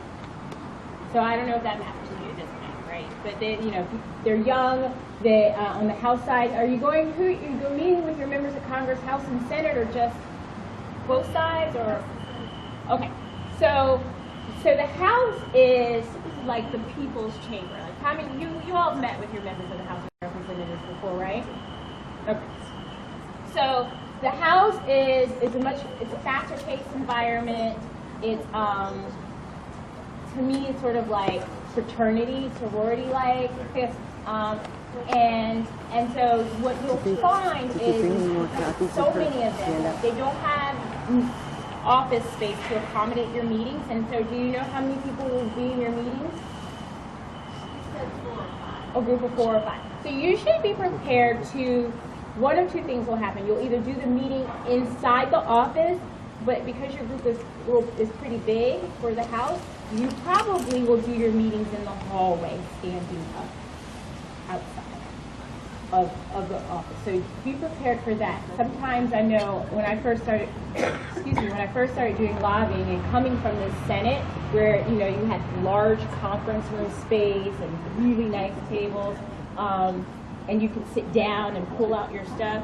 When I started lobbying, going on the House side, it sort of threw me off, not being able to sit down and talk to the staffers, in that setting. But be prepared to do the meeting in the hallway, and be prepared for your meeting to be about 15 minutes. And you've got to quickly get in and get out and tell your story. The staffers are, you're one of several meetings that they will have in that day, along with the fact that their boss is going in and out of hearings and going onto the floor to make speeches or to vote. So be prepared. So you don't have a long time. And so what I would recommend for you tomorrow is, while you're here today and this evening, it's critical that you identify about 4 people to speak. And your meetings should be structured in a way that you've got a facilitator, you have a storyteller, a fact teller, and a pitcher. And basically what you're going to need is the person who's facilitating the meeting should help us assist with the introductions. That person should state why we're here, and sort of establish what the goals for the meeting is going to be. So you need to determine who that's going to be. You need someone to tell who can succinctly, yet very compellingly, share your story. So again, if we're working off of a 15-minute meeting here, you got to get in and quickly tell the story in a couple minutes. So then the other way to support the meeting is now you need someone to share some facts. And whether statistics are to back you up, you need to have that. And it's one of the things, and when I worked on the Hill, I felt that the most effective meetings were the ones that had an emotional component and then a component around the facts and stats. And so I wanted to know, being from New Jersey, I wanted to know, okay, how does this impact me in New Jersey? Why would my boss want to sign on to this? And I always, was looking for statistics. So your facts and your statistics have to be specific to the state that you're in. So, one fact could be, the judicial system in the state of California recently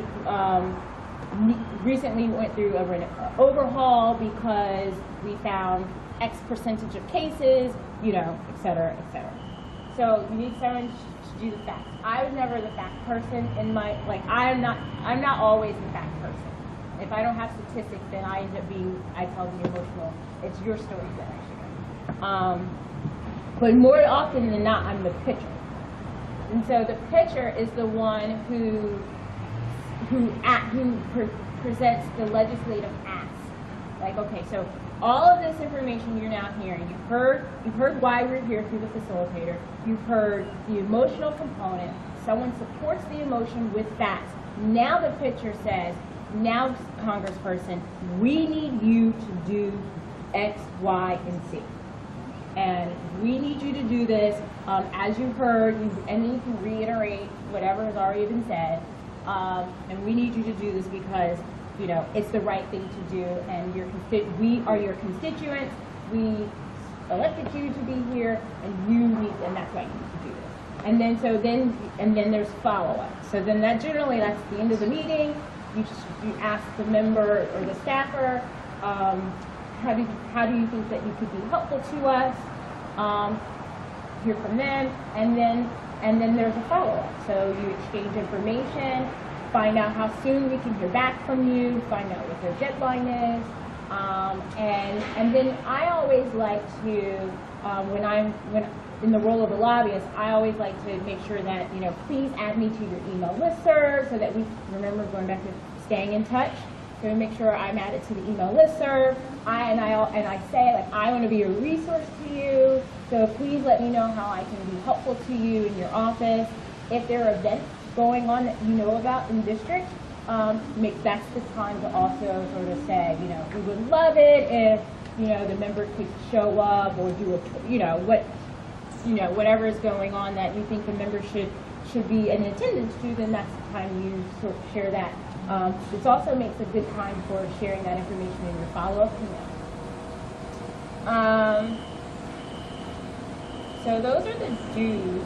I think, obviously you want to, like I said, keep the meeting short and simple, stay focused on your key messages.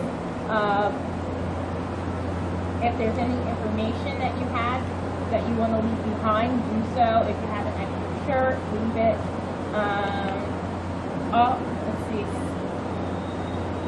Someone should take notes, someone should take notes, and someone in your group should be the person responsible for doing the follow-up. What you should be aware of, some don'ts that might be helpful to you. Don't be disappointed if you end up meeting with staff rather than the member of Congress. Like I said earlier, as a former staffer, staffers really do hold a lot of power, and if you can present your story in a way that's compelling, then that staffer will be your champion to the member of Congress. Don't let yourself, and I know from all the women in this room, the fact that you all have endured so much and you are courageous advocates, I know that you will not be discouraged or distracted in any way. Remain polite, and I think that's it. I think that you all have been doing this in your own ways in the court system.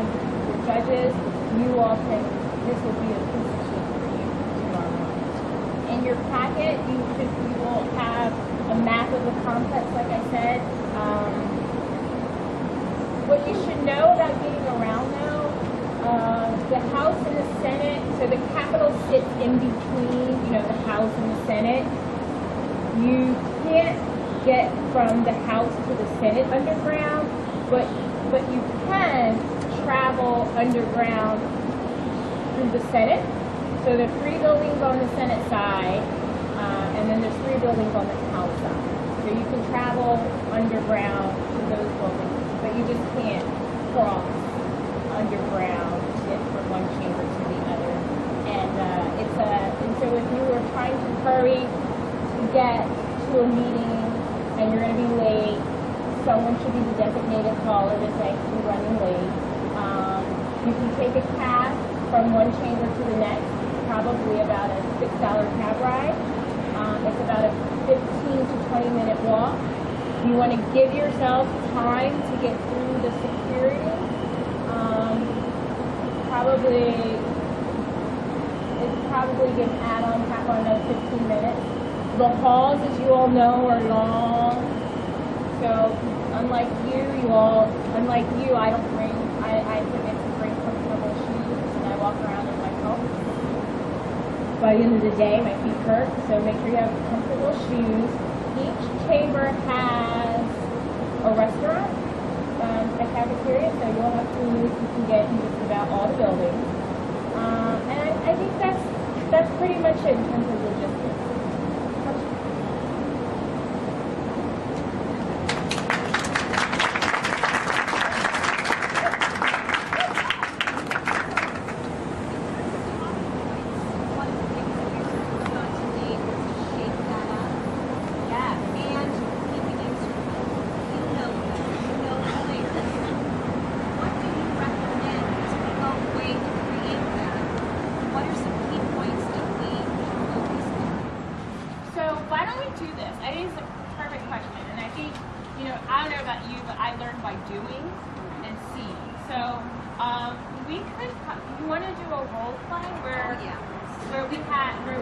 I need 4 volunteers, and we'll just do what we know right now, and then if we want it, we'll do another.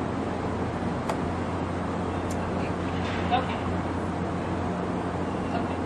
All right. So we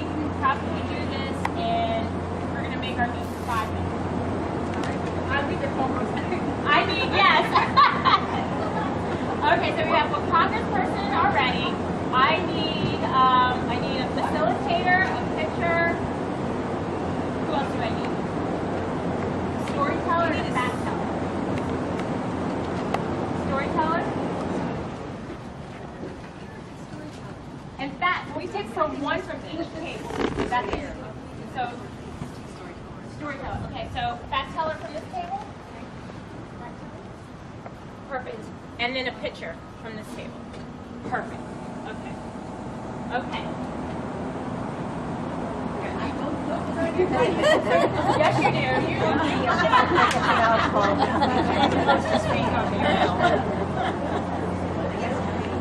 So are they going to go to the front? So we'll come up to the front. Oh, you know exactly what it is. Just smile or do nothing. Okay. So maybe I'll be the who's the facilitator? I'm supposed to be on exercise today. Perfect. I'll be the facilitator. Perfect. Okay. Hi, Congressperson Ricky. How are you? Good. Well, we're doing well. We want to so appreciate you taking the time to meet with us today. I'd just like you to know I'm meeting very soon.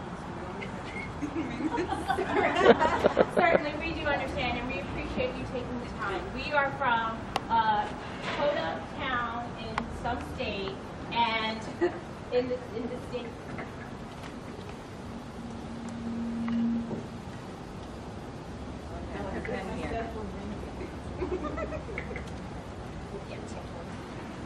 Perfect. So, Congressperson Ricky, Congressperson Powerful, we are from Main Street. We are from Main Town in Main State, USA, and we are here to talk to you about the need for reform on child custody matters in the state of Maine. Oh, we just give them some money for that. Yes, well, thank you so much, Congressperson Powerful. But I'd like to introduce you to the four people in my colleagues who are also in town from Maine. Introduce yourselves. Hi, my name is Kandi Walker. You're from where? I'm from Anytown, USA. Hi, I'm Patrice Lenowitz from New Jersey. What city? Woodcliff Lake. I'm Ricky Zoti, and from Miami, Missouri. Well, we're also here because we want to tell you what's going on. We have an epidemic in this country. I'm not sure if you've heard anything about the family court crisis. And unfortunately, have you heard anything about this? No? No? I'm so sorry to hear. Well, that's why we're here today, because we'd like to share some stories with that. And we have an epidemic, and unfortunately, children in this country who have this reported abuse or been hurt. And You don't go to the police? we've gone to the police, we've gone to all the, powers of authority, entities, and we've gotten so far as family courts. Sadly, as opposed to being treated as a crime, so many of the children are not listened to, and the protected parents, more times than not mothers, are not being heard. And instead of being dealt with as a crime, these cases are being shifted to the family court level, often brought by the perpetrator, who many times is a father. I personally have a scenario where my daughter reported being abused, and I should let you know that I am a mandated reporter. As an educator, I am required to report and have done so. So my job is to help protect children in my classrooms. However, when I reported and tried to protect my own daughter, I was punished for that. So where is Child Protective Services? Are they protecting your child? No, actually, Child Protective Services failed to do so. They did not have information.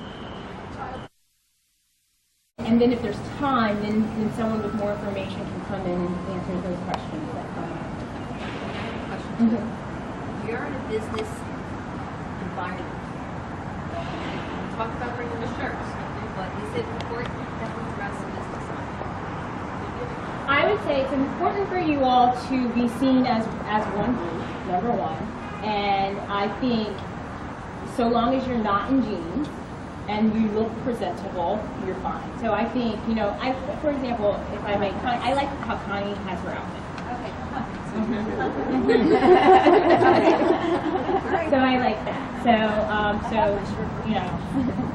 Have you ever been a participant where your pitcher pitched whatever that you wanted and then was somewhat rejected, not a lot of interest was shown, and then your pitcher was able to turn it around and get something out of what appeared to be nothing? Yes, I have done that as a pitcher. So so the question is, what happens, as we saw in this instance, where our pitcher presents to Congressperson Powerful, who knew he was all too powerful, she knew he was all too powerful, and says, okay, well, you know, and the response was a non-committal response. You will get that.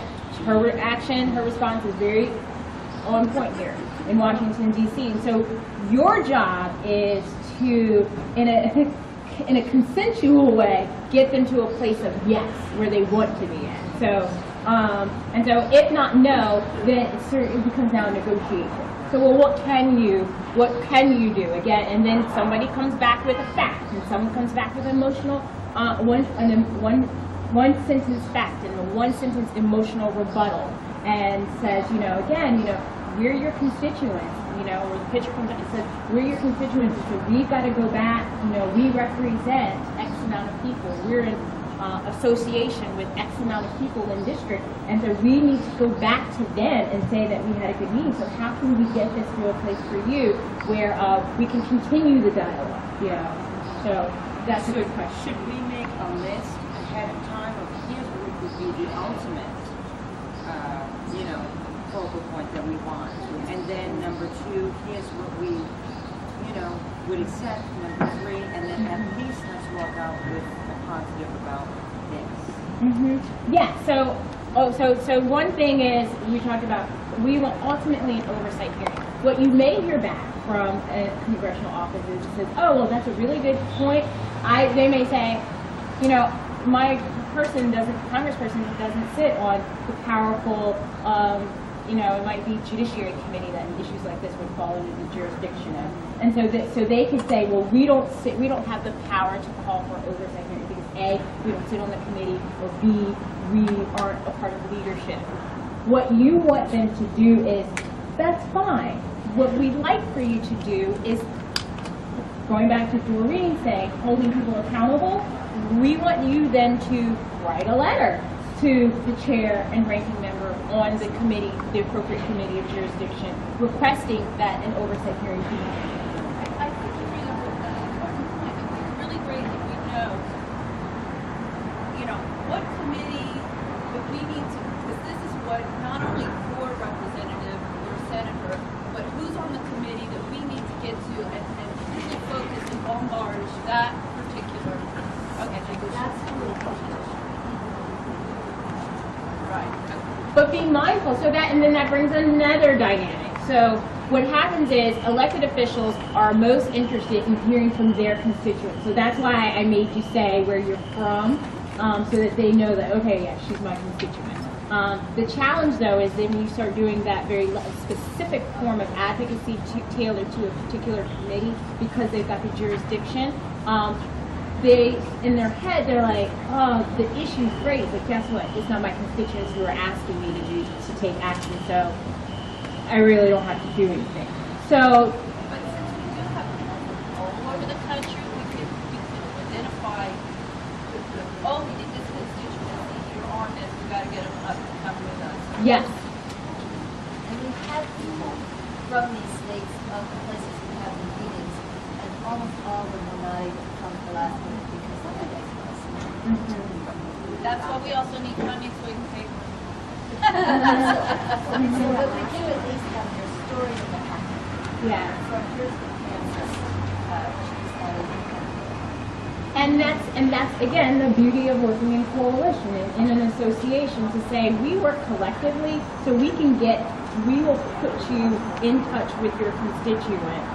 But you should know that these issues are happening all across the country. And so, you know, what we are saying to you is a sample of what's going on even in your home state. So that's another way for you to sort of rebut that, a rebuttal to, well, you know, and they're not going to be like, you're not my constituent, so but their lack of interest would be because of that. Well, we could follow up and say, well, we have a person who could not be here.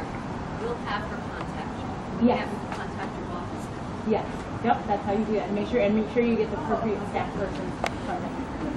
If other congressmen from different areas have agreed to take notice, should we then throw their names out? You know, Congressman XYZ is already, you know, on board with this and recognizes the seriousness, and we'd like you to also be part of it. Absolutely, absolutely. That's how you do it. I mean, you know, sometimes you get replies and honey, but you also, people don't like to be standing alone. That's right. Yes.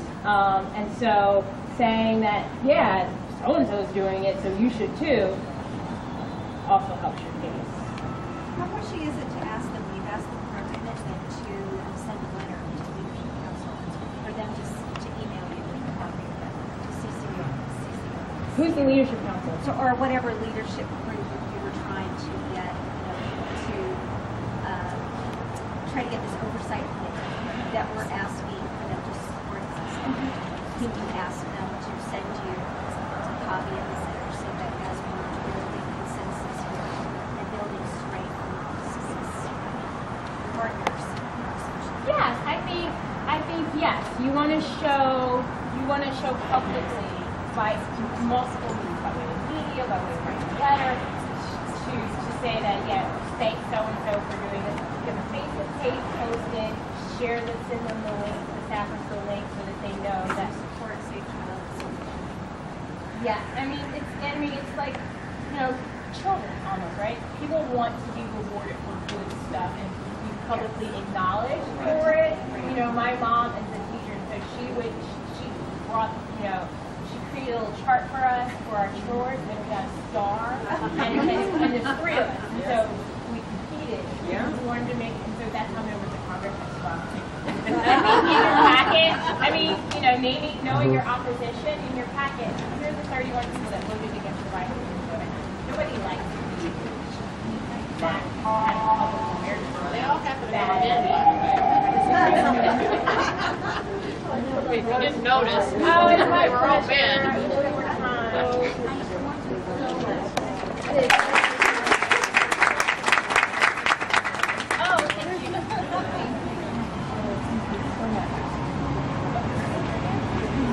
That was the best orientation I've ever had in how to go about this, because we're not used to this kind of level at all, or I certainly am not. And I also slept through civics class, so it's been a learning experience. Now, so Chilona's given us the methodology of how to do it. We've had a practice. We're working on developing this National Safe Child Coalition, but I don't think we're quite there, so we might just want to, because we have the t-shirt, say we're from a national group called Mothers of Lost Children. If we say we're from a state, you know, if I say California Protective Parents Association, and I'm talking to someone that's not from California, they're going to just blow me off. But if we're a national group called the Mothers of Lost Children, that would be great, because they will have gotten word that we were out there hollering in the front of the White House, I'm sure. And that might put a little edge in our, you know, well, they'll either really hate us or really be a little worried about us. So that's good, yes. Can I make a suggestion if it's not too late? Sure. We have on the desk with Dad's blog of the 175 children who were murdered. It's divided by state, and so if we could, the states that we're seeing senators, if we could go in knowing, you know, 7 children were murdered in your state, you know, by fathers involved in possession custody, that might be a powerful thing. That might be a very powerful thing. Now what we did, okay. I'm getting confused. Is it the Safe Child Coalition or Mothers of Lost Children? Well, I tried very hard to get our website up, and I failed. We have a website, but it keeps referring to California on it. So if we say National Safe Child Coalition right now, it's going to, you know, they say, well, where do we get the information? We do have it in the letter. It's the National Safe Child Coalition. That's in the letter in the packets that I have to people. But I don't know how to quite you know, we're getting a little our messages are getting a little bit mixed because we're in the midst of transition. We could simply say that. We could say we're a group, an advocacy group of mothers of lost children, hence the T-shirts, and we're building an umbrella organization called the National Safe Child Coalition. And I think that would explain the fact that we've got two different groups going here that are both national. Never heard. But that's what we're building toward, because the Mothers of Lost Children clearly is a demonstration group. National Safe Child Coalition we're envisioning as being a little more Tony, you know, a little higher level, one that would work politically. Because it could be for some of us with other allegiances that it's easier to be part of the Safe Child Coalition Yes. than others of us. Precisely. Precisely, because the National Safe Child Coalition, as we envision it, is going to be a much higher level, not as controversial. We're trying to be controversial. It's about children. It's, you know, it's going to be ultimately, you know, probably within a year, once we get it all together, it will be a very viable group, and that would be a group that we might even get funding through. We don't know. That's still in the formulation stage.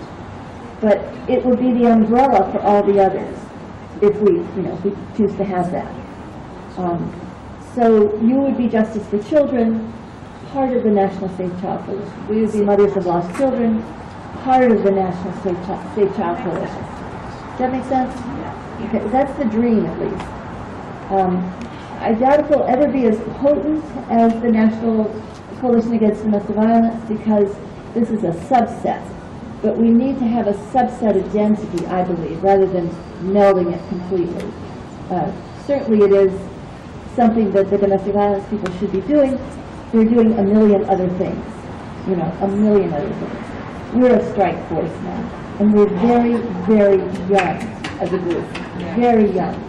I keep thinking we've been in it forever, but that's just because we've been dragged through the courts for 10, 15 years. That's why it seems like forever. But we're just getting our non-hairy legs on the ground. Our nicely shaved non-hairy legs. Everybody but Barry. Oh, yeah, Barry can have it. He doesn't have to. So tomorrow is a very interesting day. We have 1, 2, 3. We have 4 meetings. The reason we have meetings with the Children and Families Subcommittee in the Senate. Bye, Joy. Thank you.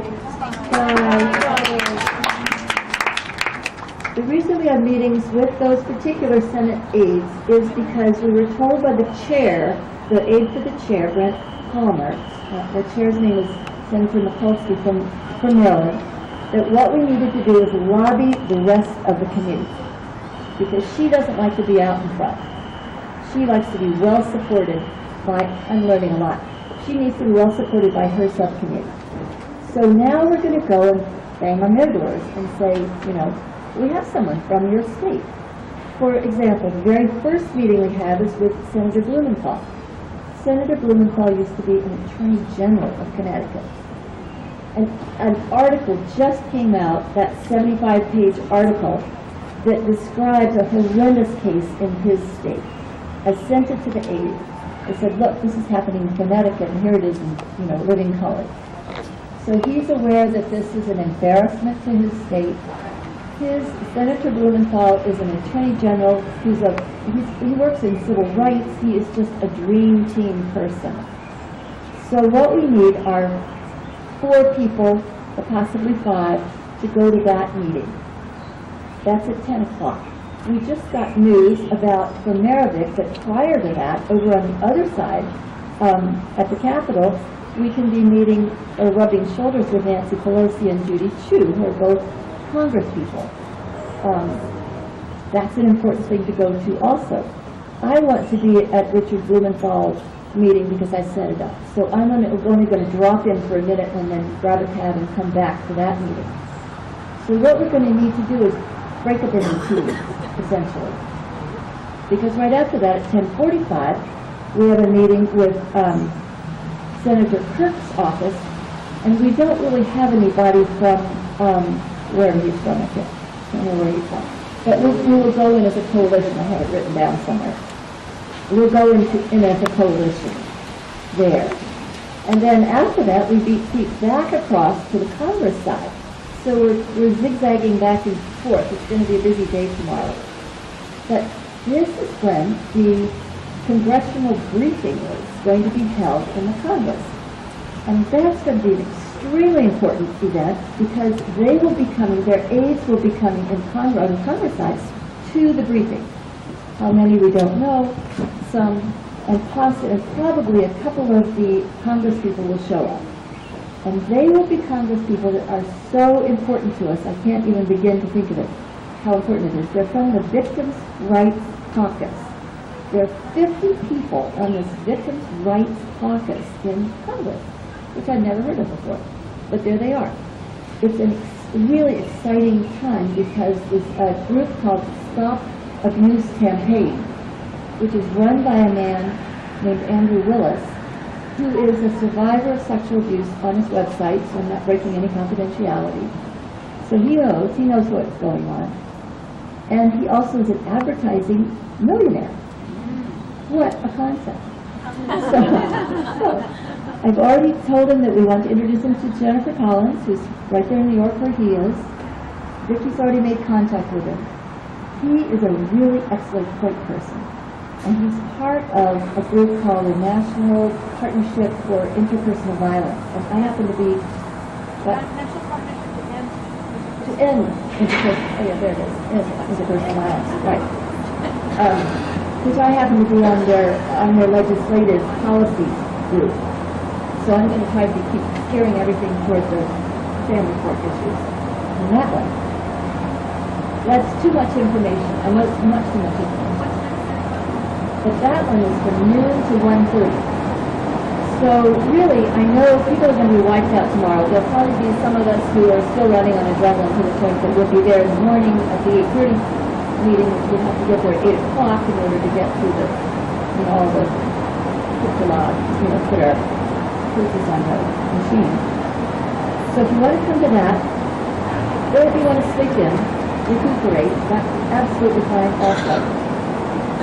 What I would like would be 3 other volunteers to show up at 10 o'clock with me. Are there 3 volunteers?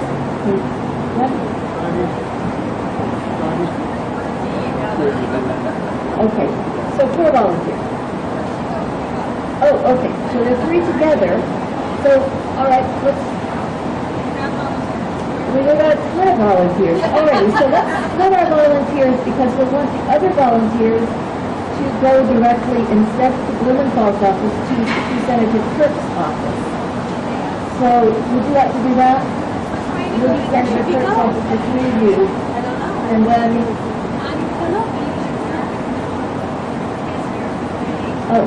it's the Asian American something or another caucus meeting, and since she's Asian American, she gets in on all this.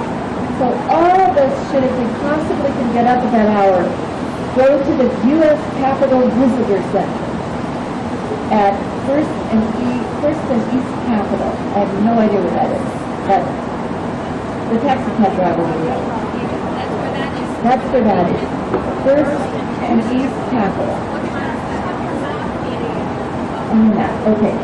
It starts with the sign-in starts at 8:30. The program starts at 9:30. All you want to do is go in there and follow Maribel. Just troop along behind Maribel. She is the most amazing worker of a crowd that I've ever seen, except for Kathleen Russell. The 2 of them, absolutely, just aces with that. So everybody can show up at that. We'll just go there.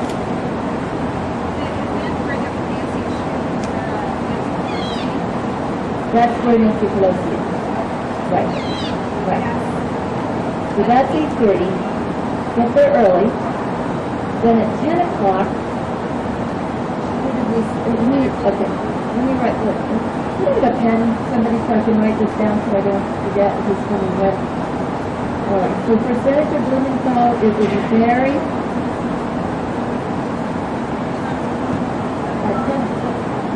Well, you don't all have to be there because it would be a good idea for the people who are not on these smaller committees, on these smaller meetings, stay around at the one at the U.S. Capitol Visitor Center.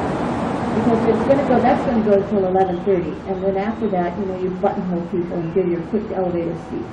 And the elevator speech for the mothers for the story is, my daughter reported, her son reported abuse. My ex-husband went to family court. He got custody as the abuser. That's really all you need to say.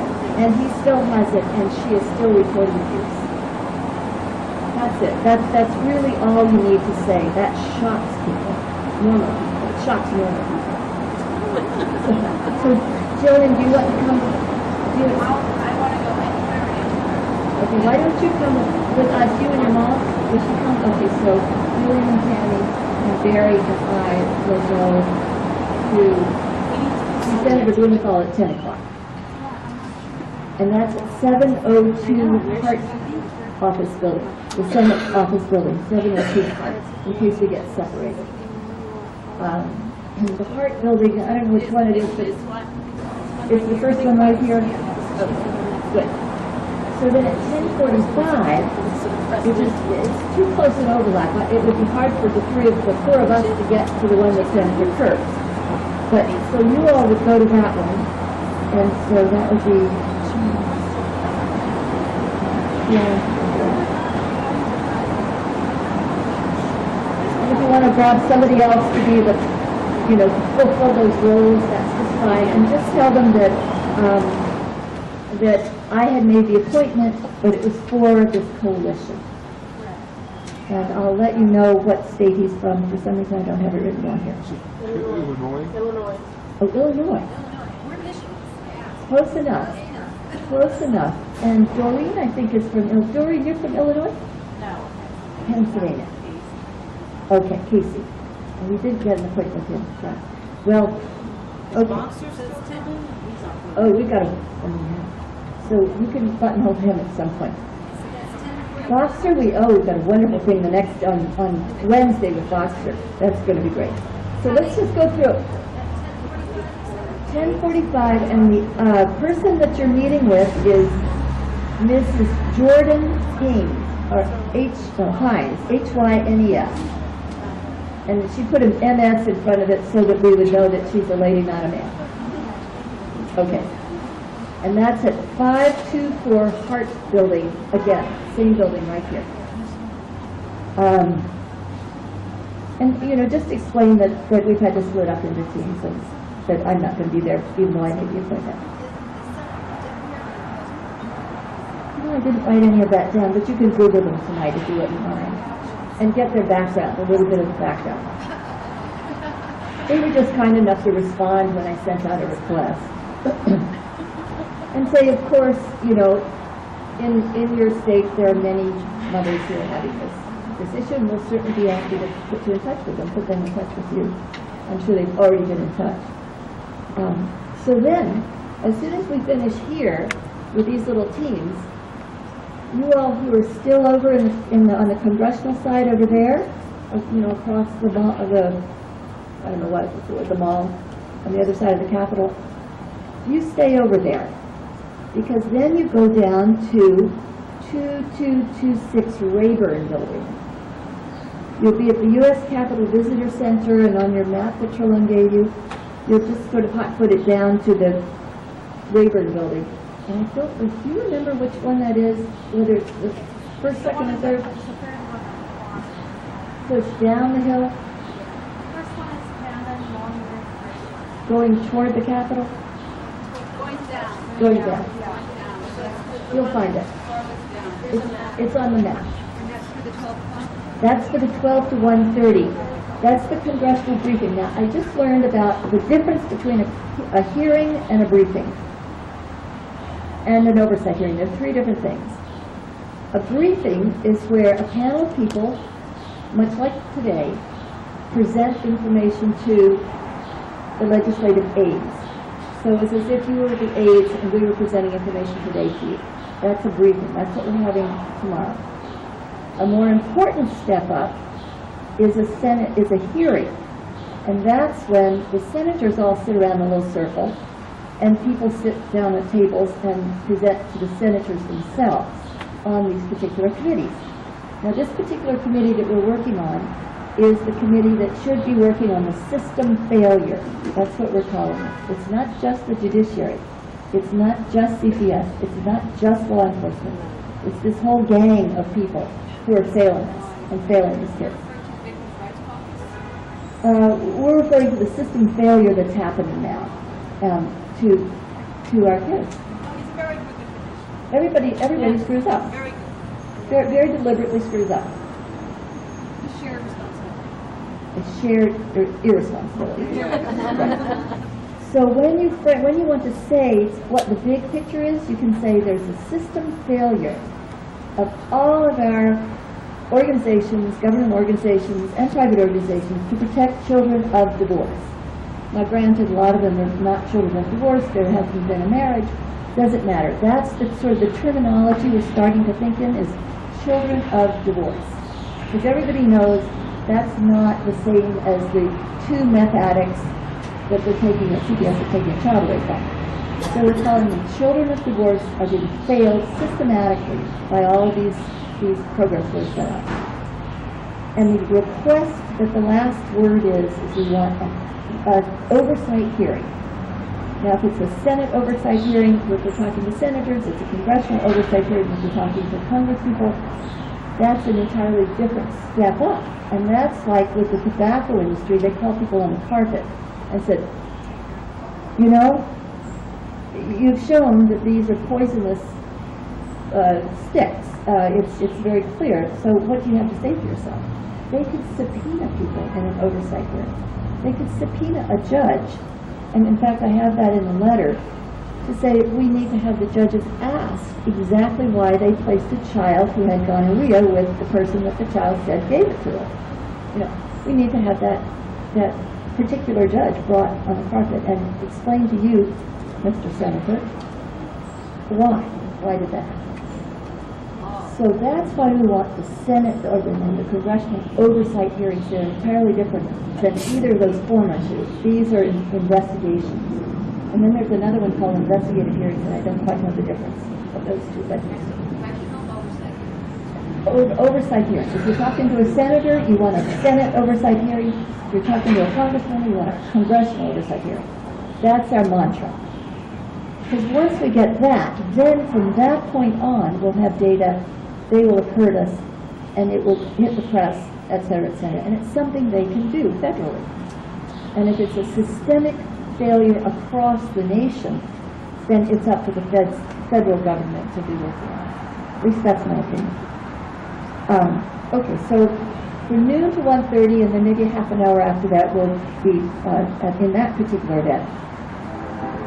And then at 2:30 and at 4 o'clock, we've got 2 more meetings. One is she's a senator from Kansas, Pat Roberts, and then at 4 o'clock it's with Michael Enzi, who's from Wyoming. Now, there are not many moms that I've ever heard of from Wyoming having problems. For some reason, we just never got calls from Wyoming. We have gotten some calls from Kansas. Not that many. What time is Robert Enzi? Robert is at 2:30, and Michael Senator Enzi is at 4 o'clock. So. But it doesn't mean that they don't have problems there. Sometimes it's they don't know what to do. Well, and it could be that the women haven't found us. I mean, how could they? You know us. We're just a little volunteer group. ENZI. He is Republican. He is the person who is the ex officio, so he's not really totally with his hands in it, Republican member. And we are very interested in Republicans because, number one, in California, they have been very good to us. The Republicans have been kind of law and order guys. You know, they have been very helpful. The Democrats, on the other hand, have been, you know, freedom.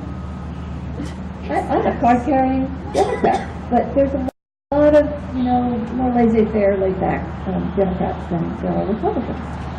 So in this issue, it seems to be a law enforcement, law and order sort of a thing, because we're beginning to try to make it look much more stupid to look at it as a non-crime. This is not really a civil problem. This is a criminal problem and a child safety problem. So those are 2 meetings. What we could do is, if you would prefer, well, we'll have a little group of 4 people going to those 2 meetings. But if you would prefer, you can stay over at Congress, find out who your Congress member is, and start lobbying that person.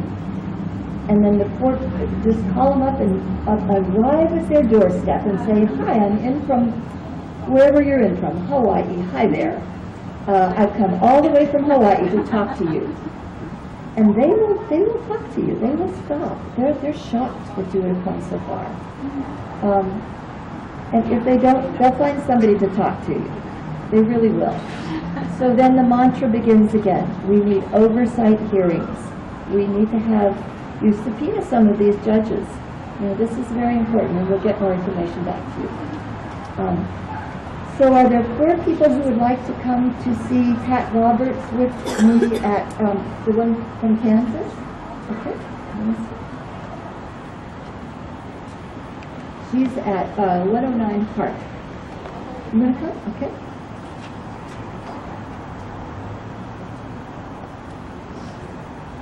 Okay. So none of us are from her state. It doesn't matter because Stacy Ralston has included in the packet her absolutely horrendous story. She sent the letter. We'll say she couldn't arrive because she has all these issues, you know, flying in from Kansas. But she wrote a letter, and it's included. I've included in the packets for the senators probably 20 different cases. They're all the same case. They just have different names. I mean, it's the same horror. It's as scripted as anything you can ever see. You know, you can mention that. There's a pattern here. Then make Michael Enzi at 4 o'clock. You want to do Enzi's?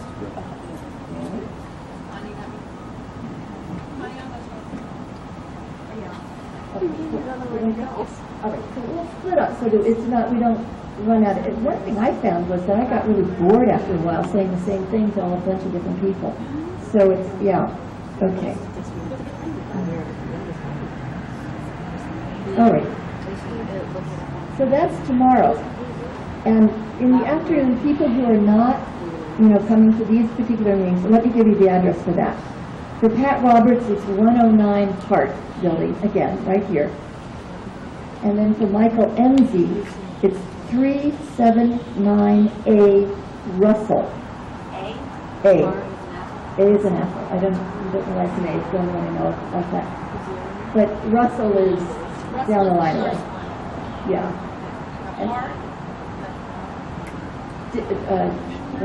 Durchin, Russell. And you can go down underground. The good thing about going underground, which is kind of weird because you have to kind of wander through, is you don't have to go back through the security, which is really saves time. And you feel kind of like you're in crowd because you know it's little secret passage. Of course, you have to ask how to get to it first. So, okay. And so then after we're finished, one thing I wanted to mention for those who are going to the one in Kansas, some of you may remember there was a situation where one of the Kansas communities repealed domestic violence laws so that they wouldn't have to spend money to enforce them. That was Claudine Dombrowski, right? excellent. So you can, yes, mention Claudine Dombrowski, of course. So, yes, and just explain how short-sighted that is, because they could be saving that $10 billion, whatever it is. Good. So quickly, because we're going to have to clean up and get out of here, I want to run through May 9th. Probably after May 8th, we ought to get together. Tomorrow, we ought to get together in the evening and sort of debrief. Do we want to meet again at that other place, the place we went to? Is that a nice, okay. Old Everett Grill? Okay. Well, say 5-ish. Does that work? Because we should be finished. there. Okay, so whoever gets there.